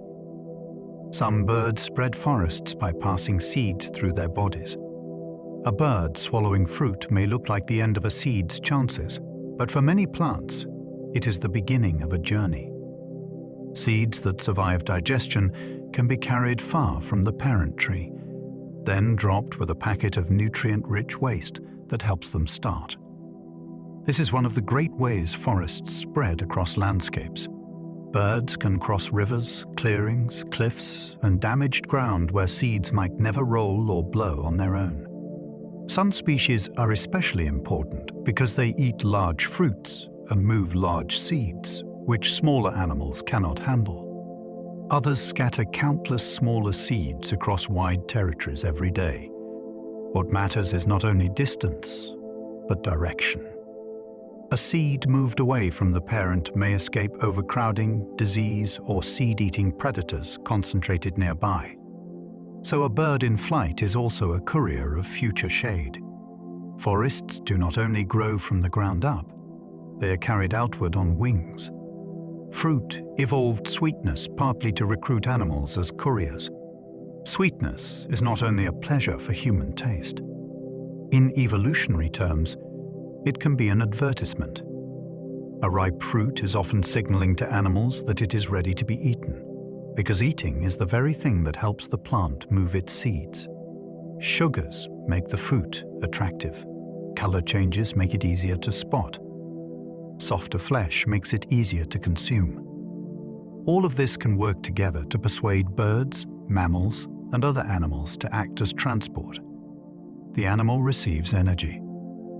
The plant gains movement for its offspring. If the seeds survive the trip through the gut or are dropped elsewhere after feeding, the next generation gets a chance to grow away from the crowded shadow of the parent. This means a peach, berry, fig, or palm fruit is not simply food. It is part of a long negotiation between plant and animal appetite. The sweetness that delights the eater also serves the quiet ambitions of the seed within. Pollination turns hunger, scent, color, and timing into survival. Pollination is one of nature's most elegant acts of persuasion. A plant cannot go searching for a partner, so it must turn itself into an irresistible invitation. Color draws attention from a distance. Scent carries through air as a signal. Nectar rewards the visitor that arrives hungry. Timing decides who gets the message, with some flowers opening at dawn, some at dusk, and others only under very specific conditions. The result is not decoration for its own sake. It is survival built from attraction and precision.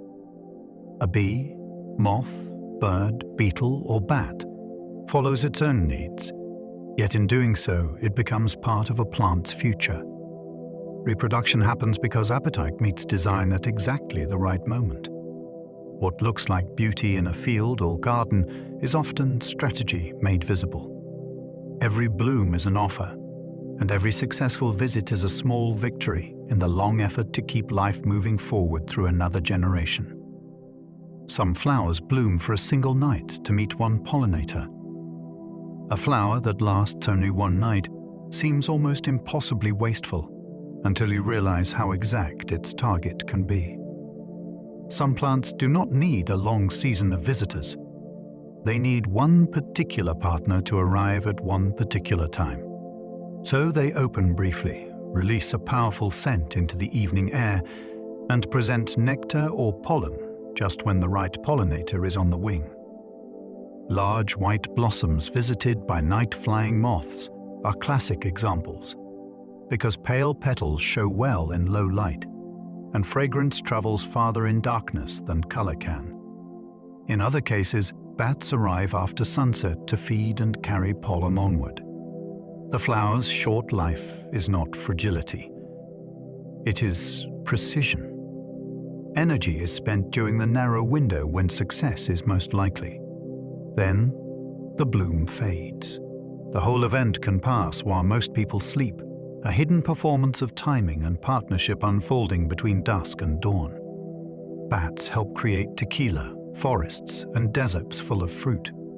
Bats do far more than haunt old stores and dark skies. In many ecosystems, they are pollinators and seed dispersers on a grand scale. Nectar-feeding bats visit night-blooming flowers and carry pollen between them, helping plants reproduce across deserts and tropical landscapes. Some agaves depend heavily on bats, which means these flying mammals help sustain the plants connected to tequila production. Other bats eat fruit, then travel long distances before dropping or defecating the seeds, spreading the beginnings of future trees across clearings and damaged ground. In parts of the world where forests have been disturbed, bats can be among the first agents of recovery, carrying seeds into open areas where few larger animals may roam. Their work happens mostly after sunset, which makes it easy to miss. Yet whole plant communities depend on those hidden flights. A bat moving through the dark can be carrying tomorrow's flowers, fruit, and forest canopy with it. Hummingbirds fuel pollination by burning energy at astonishing speed. A hummingbird lives on the edge of energetic impossibility. Its wings beat so fast that it can hover in place, dart backward, rise vertically, and move from flower to flower with extraordinary precision. That kind of flight costs a tremendous amount of energy, which is why these birds must feed often on nectar-rich blossoms. As they do, pollen brushes onto their heads or bills and travels with them to the next flower. Plants adapted to hummingbird pollination often produce bright tubular blooms packed with sugar, offering fuel to a visitor that can burn through it with astonishing speed. The relationship is built on motion. The bird's appetite drives constant travel. The plant's structure guides where the bird feeds. This creates a lively exchange between flight and reproduction, where survival is measured in heartbeats and quick returns to the next bloom. A hummingbird is not only feeding itself, it is stitching plant futures together at dazzling speed. Elephants can create water holes that keep others alive. In dry landscapes, water can mean the difference between survival and collapse, and elephants sometimes become the animals that help uncover it. Using strength, memory, and persistence, they can dig into riverbeds or dry ground where moisture still lingers below the surface. What begins as a search for their own relief can create access for many other creatures afterward. Smaller mammals, birds, and insects may drink from the hole once it is opened. In this way, the largest land animals can act as accidental providers in times of scarcity. Elephants also shape paths to water that other species follow, and their knowledge of seasonal movement can lead whole communities toward the places where life still has a chance. This makes them more than impressive herbivores wandering the landscape. They are ecosystem engineers with memories written into migration and behavior. When they find hidden water, entire neighborhoods of life, may gather around what their bodies made possible. Beavers build wetlands that become nurseries for entire ecosystems. A beaver cutting branches beside a stream may seem like a simple woodland scene, but the consequences can spread across an entire valley. By building dams, beavers slow flowing water and create ponds and wetlands where there may once have been only a narrow channel. These new habitats transform the land. Sediment settles. Aquatic plants expand. Insects multiply. Fish, amphibians, waterfowl, and mammals find food, shelter, or breeding space in the changed environment. The wetland also stores water more effectively, which can reduce the harshness of drought and alter how the surrounding landscape responds to changing seasons. Young animals of many kinds benefit from these quieter, shallower waters, which is why beaver landscapes often become nurseries full of growth and motion. The beaver is working for its own shelter and safety, yet its engineering creates opportunity far beyond its lodge. A single family can turn a creek into a living workshop for many species. Sea otters protect kelp forests by eating hungry urchins. Kelp forests need more than sunlight and cold water. They also need protection from overgrazing, and sea otters are among the animals that can provide it. Sea urchins feed on kelp and can strip entire areas when their numbers grow unchecked. In places where otters are abundant, they prey on urchins and help keep that pressure under control. The result is larger, healthier stands of kelp that can support fish, invertebrates, and many other forms of marine life. Where otters disappear, urchin populations may explode, turning lush underwater forests into sparse barrens with far less shelter and productivity. This is a beautiful example of how one predator can support a habitat by choosing the right prey. The otter never touches the kelp as a gardener would. Yet by eating what would otherwise destroy it, the otter helps hold an entire underwater forest in place. Sometimes the protector of a landscape is also one of its hungriest residents. Sharks help balance oceans by removing the weak and sick. A shark is often imagined as pure threat, but in ecological terms it can also be a regulator of health and balance. By preying on vulnerable animals, including the weak, injured, old, or sick, sharks may help prevent some prey populations from becoming dominated by individuals less likely to survive and reproduce. Well, their presence also influences behavior. Fish, seals, and other marine animals may avoid certain places or feed more cautiously when sharks are near. That changes grazing patterns, movement, and pressure across the ecosystem.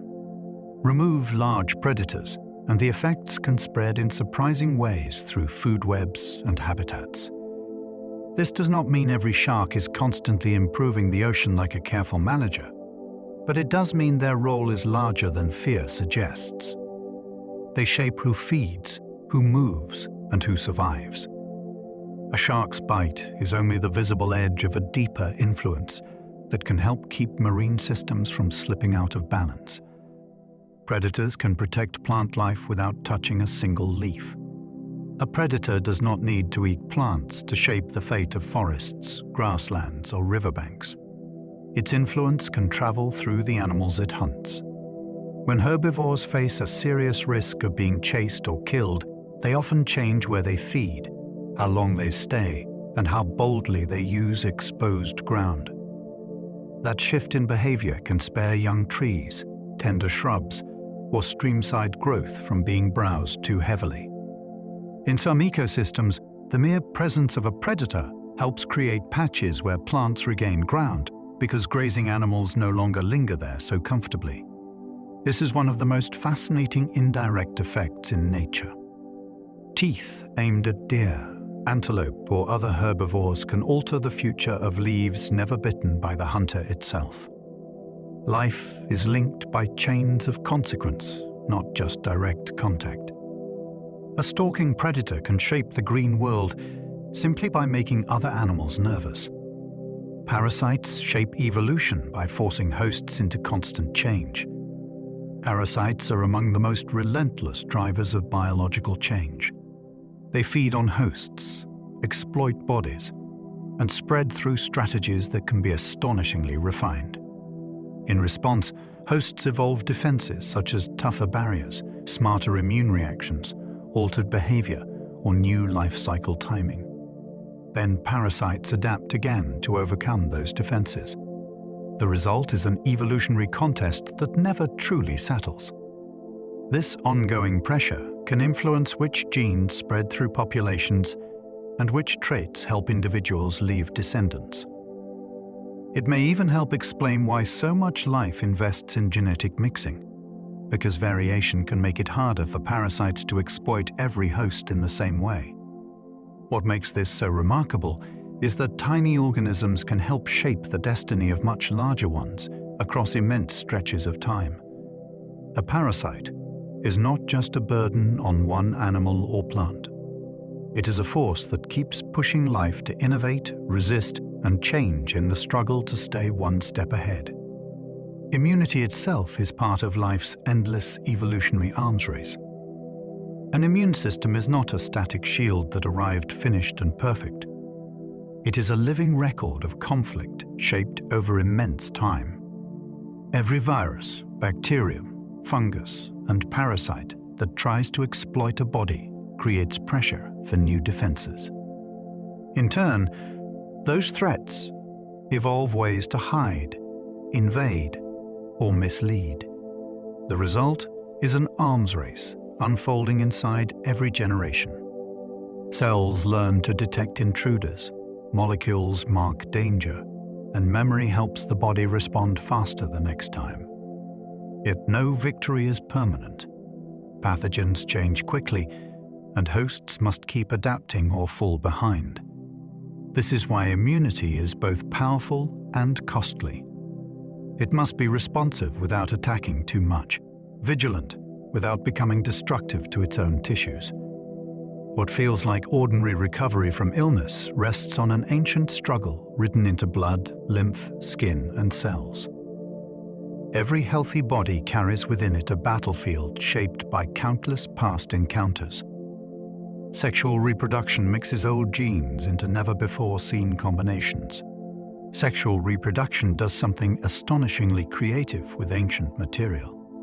Instead of passing life onward as a near copy, it shuffles inherited genes into combinations that have never existed before. A child may carry familiar features, but the exact arrangement of traits is new. This mixing happens through the formation of eggs and sperm, where chromosomes are divided and exchanged in ways that generate variety before two parents' genes even meet. The result is not random chaos. It is structured novelty, built from old instructions, but arranged into fresh possibilities. In a changing world, that can be a profound advantage. New combinations may help some individuals resist disease, tolerate heat, digest different foods, or survive shifting conditions better than others. Sexual reproduction is costly and complex compared with simple cloning, yet life has returned to it again and again because variation is powerful. The future is not copied straight from the past. It is recombined from it. Mutation gives life new options when worlds begin to change. Mutation is often described as error, but without it, life would have far fewer ways to respond when circumstances shift. A mutation is a change in genetic material, and most do little or nothing useful. Some are harmful. Yet now and then one opens a door that did not exist before.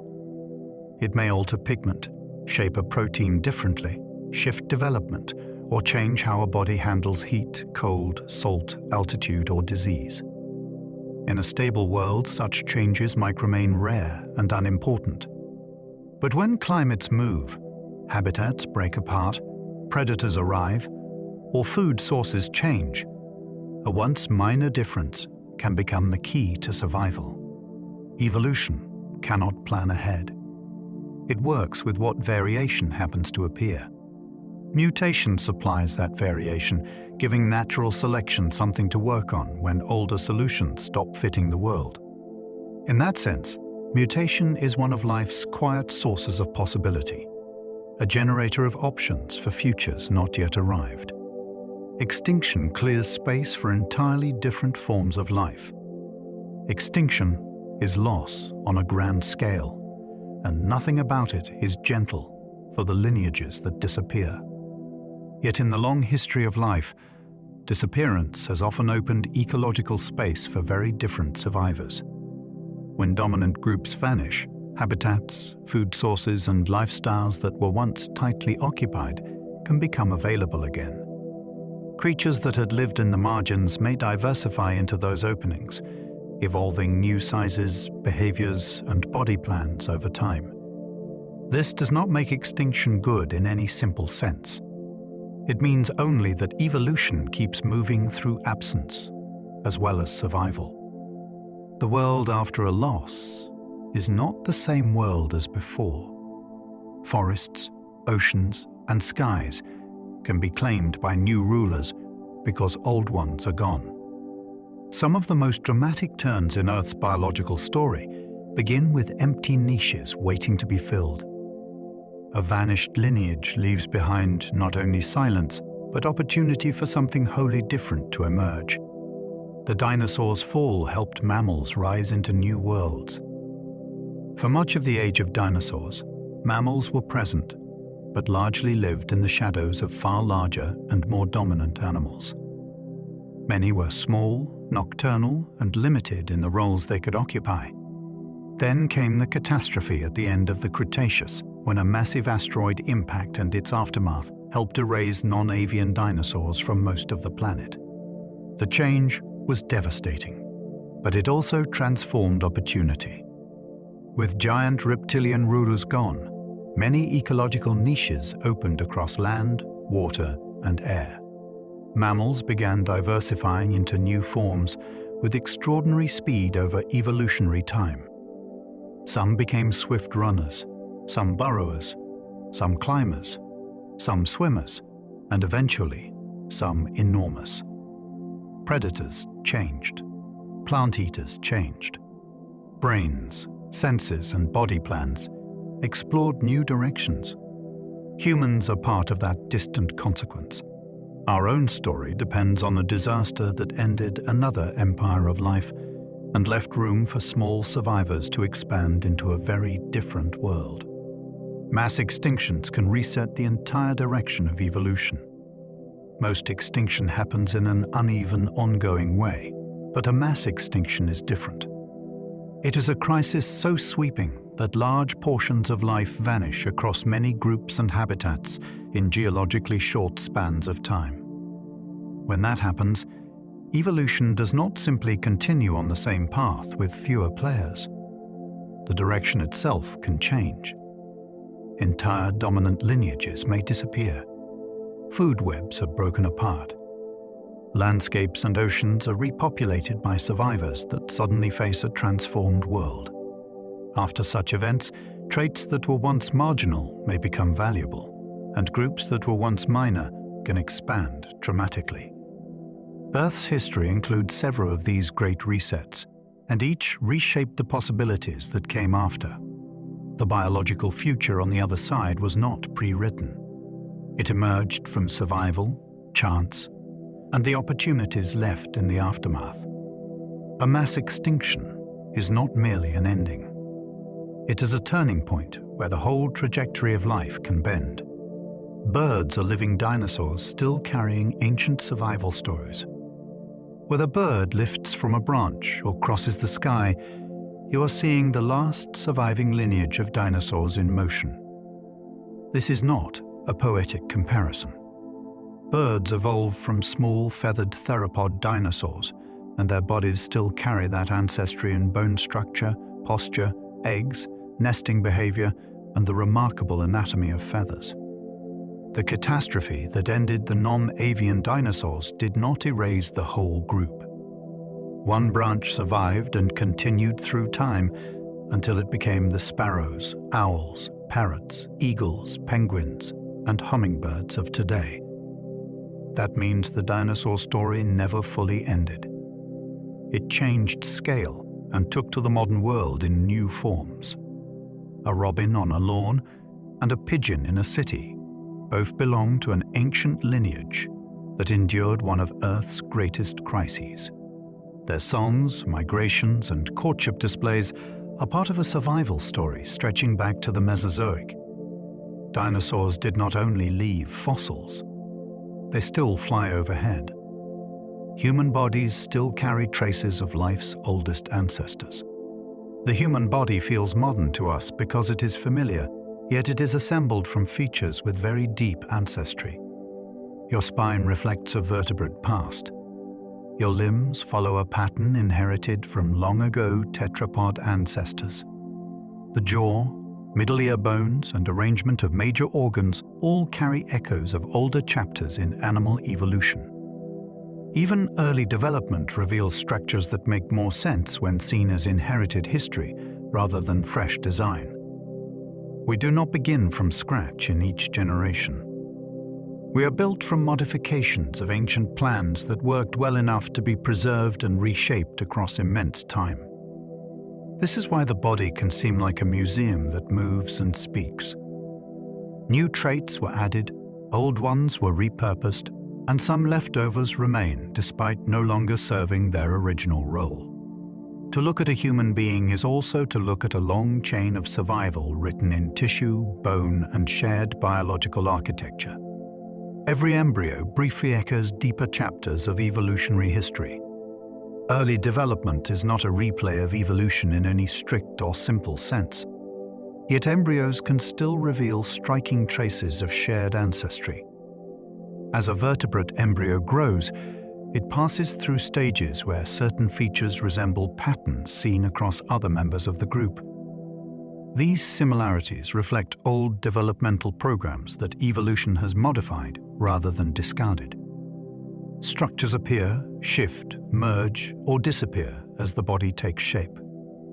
In human embryos, for example, there are early features that connect us to broader vertebrate heritage, even though they do not remain in the same form. What makes this so fascinating is that development preserves history in motion.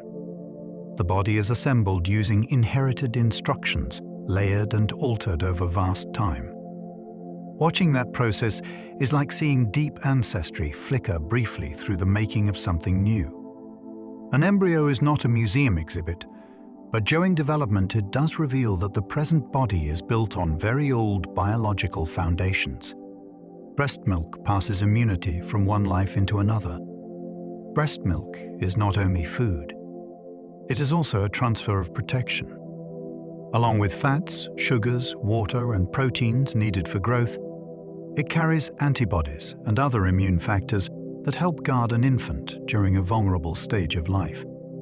A newborn enters the world with defenses still developing, and this milk can help shield delicate tissues, especially along the gut and other surfaces where microbes first meet the body in large numbers. The transfer is intimate and practical at once. One immune system extends some of its knowledge and protection into another body that is only beginning to build its own long memory of the world. The composition of milk is dynamic too, changing over time to match the needs of the growing infant. What seems like a simple act of feeding is therefore also an act of biological tutoring and defense. Survival passes forward not only through genes, but through direct protective care after birth. The placenta is a temporary organ grown for one journey. Before birth, one of the most remarkable organs in nature exists only for a brief and vital purpose. The placenta forms during pregnancy as a living bridge between parent and developing baby. Through it, oxygen and nutrients pass inward, while waste moves away. It also produces hormones that help sustain pregnancy and regulate profound changes in the body carrying it. What makes it especially astonishing is that it is temporary. An organ this complex is built for a single journey, used intensely for months, then released once its work is done. It is not part of the body in the ordinary lasting sense, yet without it, mammalian life as we know it could not unfold. Within that brief span, it manages exchange, protection, signaling, and support with extraordinary precision. The circle of life includes structures that exist only to carry one new life safely from hidden dependence toward the threshold of the world. Menopause may help families survive by protecting grandmothers' knowledge and care. Human life includes an unusual pattern among mammals. Women can live for decades after reproduction ends, and that long later life may have helped families and communities survive. One idea, often called the grandmother hypothesis, suggests that older women increase the success of younger generations through care, food knowledge, social support, and experience. In demanding environments, that help could matter enormously. A grandmother may know where resources can still be found in a lean season. She may help protect, teach, and provision children while mothers recover, travel, or care for infants. Her contribution is not measured in births alone, but in survival passed through memory and attention. This makes the end of fertility far more than a closing door. It may be part of a deeper human strategy in which knowledge itself becomes a form of inheritance. In the circle of life, later years can nourish the future not through reproduction, but through presence, wisdom, and care. Grief itself may have evolutionary roots in social survival. Grief feels deeply personal, yet it may also reflect something ancient about how social life evolved. In species that depend on bonds, the loss of a parent, mate, offspring, or close companion can disrupt protection, learning, cooperation, and survival itself. Emotional pain may be one way evolution marks those bonds as vitally important. When connection matters, separation matters too. Elephants linger near bones. Some primates show distress after loss. Dolphins and certain birds have displayed behaviors that suggest social attachment does not vanish without consequence. In humans, grief can be overwhelming because our relationships are woven into identity, memory, and daily life. The ache may be part of the cost of being a species that survives through long dependence and rich social ties. This does not reduce grief to biology. If anything, it deepens it.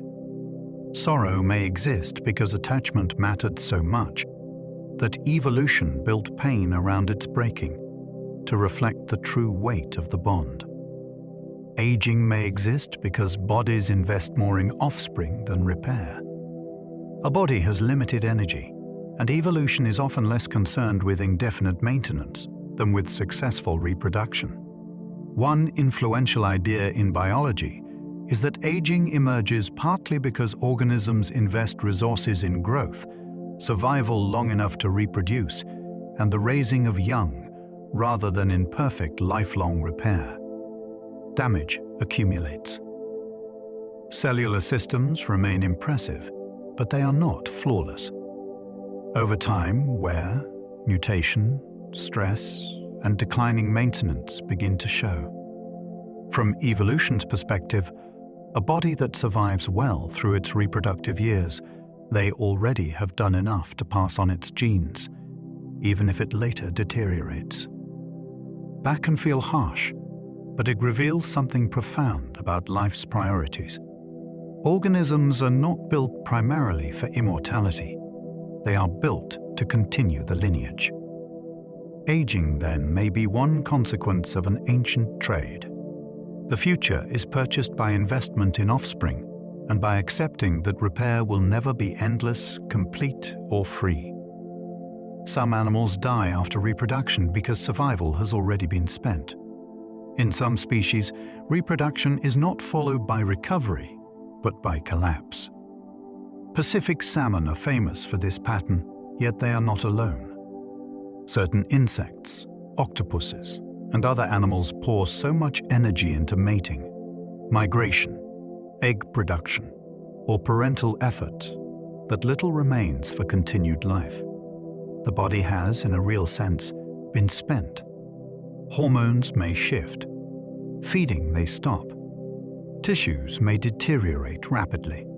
From a human perspective, it can seem shocking that evolution would favor such a plan. If one huge effort produces more surviving offspring than repeated smaller ones, then the strategy can endure. Life does not always aim for longevity. Sometimes it aims for a single, overwhelming transfer into the next generation. That makes reproduction feel less like an event and more like a final expenditure. In these species, the future is purchased so completely that the parent's own survival becomes secondary or no longer necessary at all. Even stars take part by forging elements life must borrow. Life on Earth depends on materials that were not made here. In the early universe, there were mostly the lightest elements. The heavier ones needed for rocky planets and living chemistry were forged later inside stars and during stellar explosions. Carbon, oxygen, calcium, iron, phosphorus, and many other elements essential to bodies, cells, and bones were created in cosmic furnaces long before Earth existed. When stars died, they scattered those ingredients into space, enriching clouds of gas and dust that later formed new stars, planets, oceans, and eventually living things.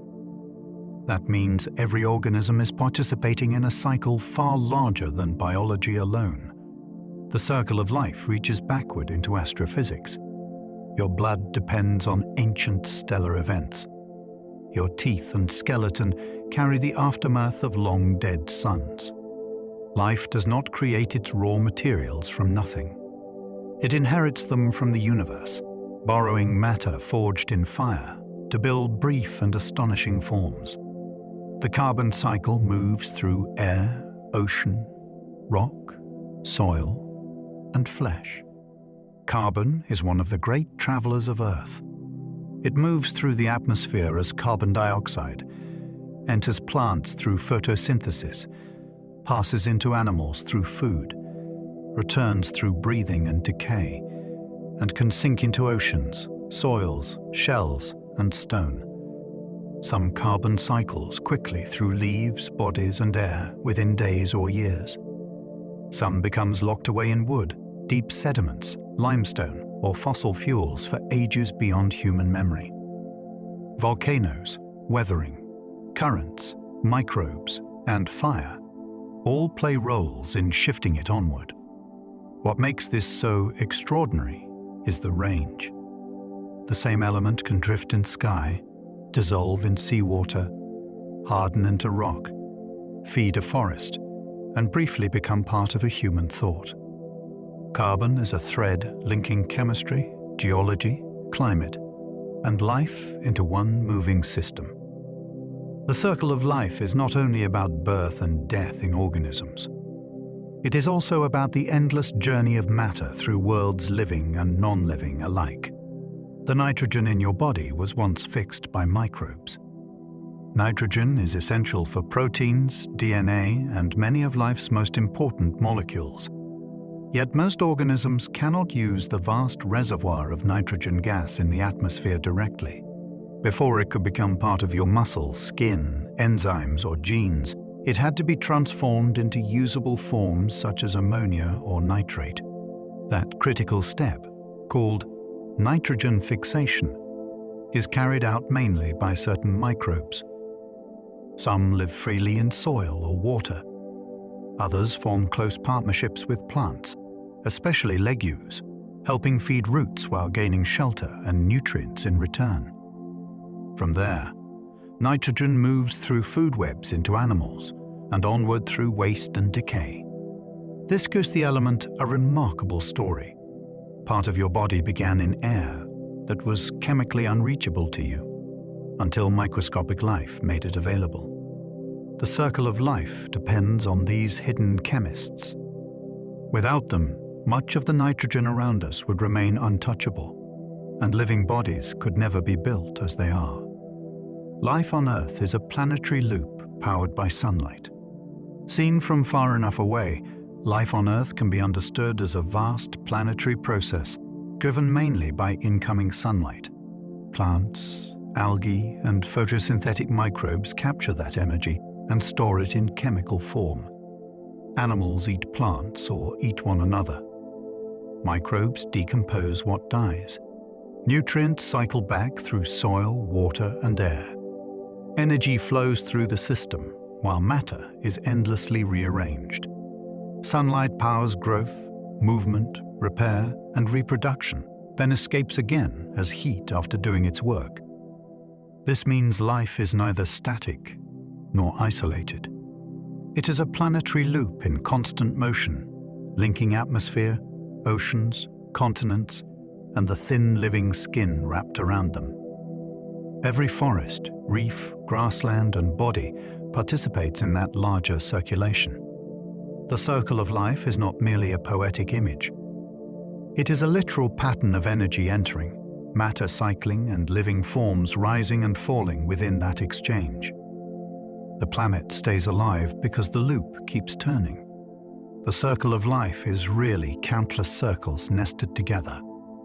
By the time you step back and look at the whole picture, there is no single circle of life. There are circles within circles, each operating at its own scale and speed. Cells recycle molecules. Bodies pass energy through food webs. Forests regrow from decay. Oceans circulate nutrients across vast distances. Species evolve, flourish, and disappear. Elements move between stars, planets, rock, air, water, and flesh. Some cycles last seconds. Some last seasons. Some stretch across millions of years. All of them overlap, influence one another, and create the living world we know. That is what makes the idea so beautiful. The circle of life is not one tidy ring that begins and ends in a simple place. It is a nesting of patterns, each feeding the next, from the smallest microbe to the largest planetary system. To live is to enter those loops for a while, borrow from them, add to them, and then pass onward into the next turning. As we come to the end of our journey through the circle of life, we have wandered through a world where nothing truly stands alone. We have followed ancient atoms through breath and bone. We have watched seeds sleep through long silence, then wake. We have seen forests rise from decay, reefs built from countless tiny lives, and oceans sustained by creatures too small to see. We have followed salmon inland, turtles toward the surf, fungi through fallen wood, and starlight itself into the living substance of Earth.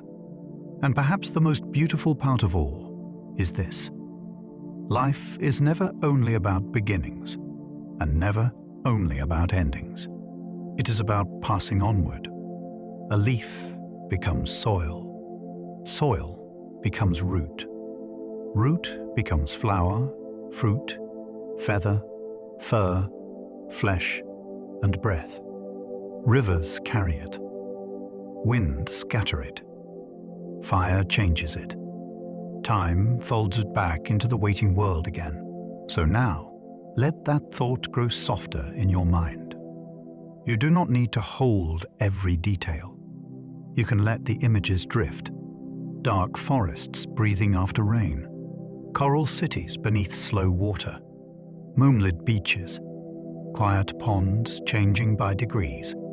Great living networks below your feet and above your head. Always moving. Always returning. Thank you for spending this time here with me on the Sleepy Science channel. If you enjoyed this sleepy journey, I would love for you to like, subscribe, or leave a comment below. And if you are somehow still awake, there will be another video waiting for you on screen in just a moment. But for now, let your thoughts loosen.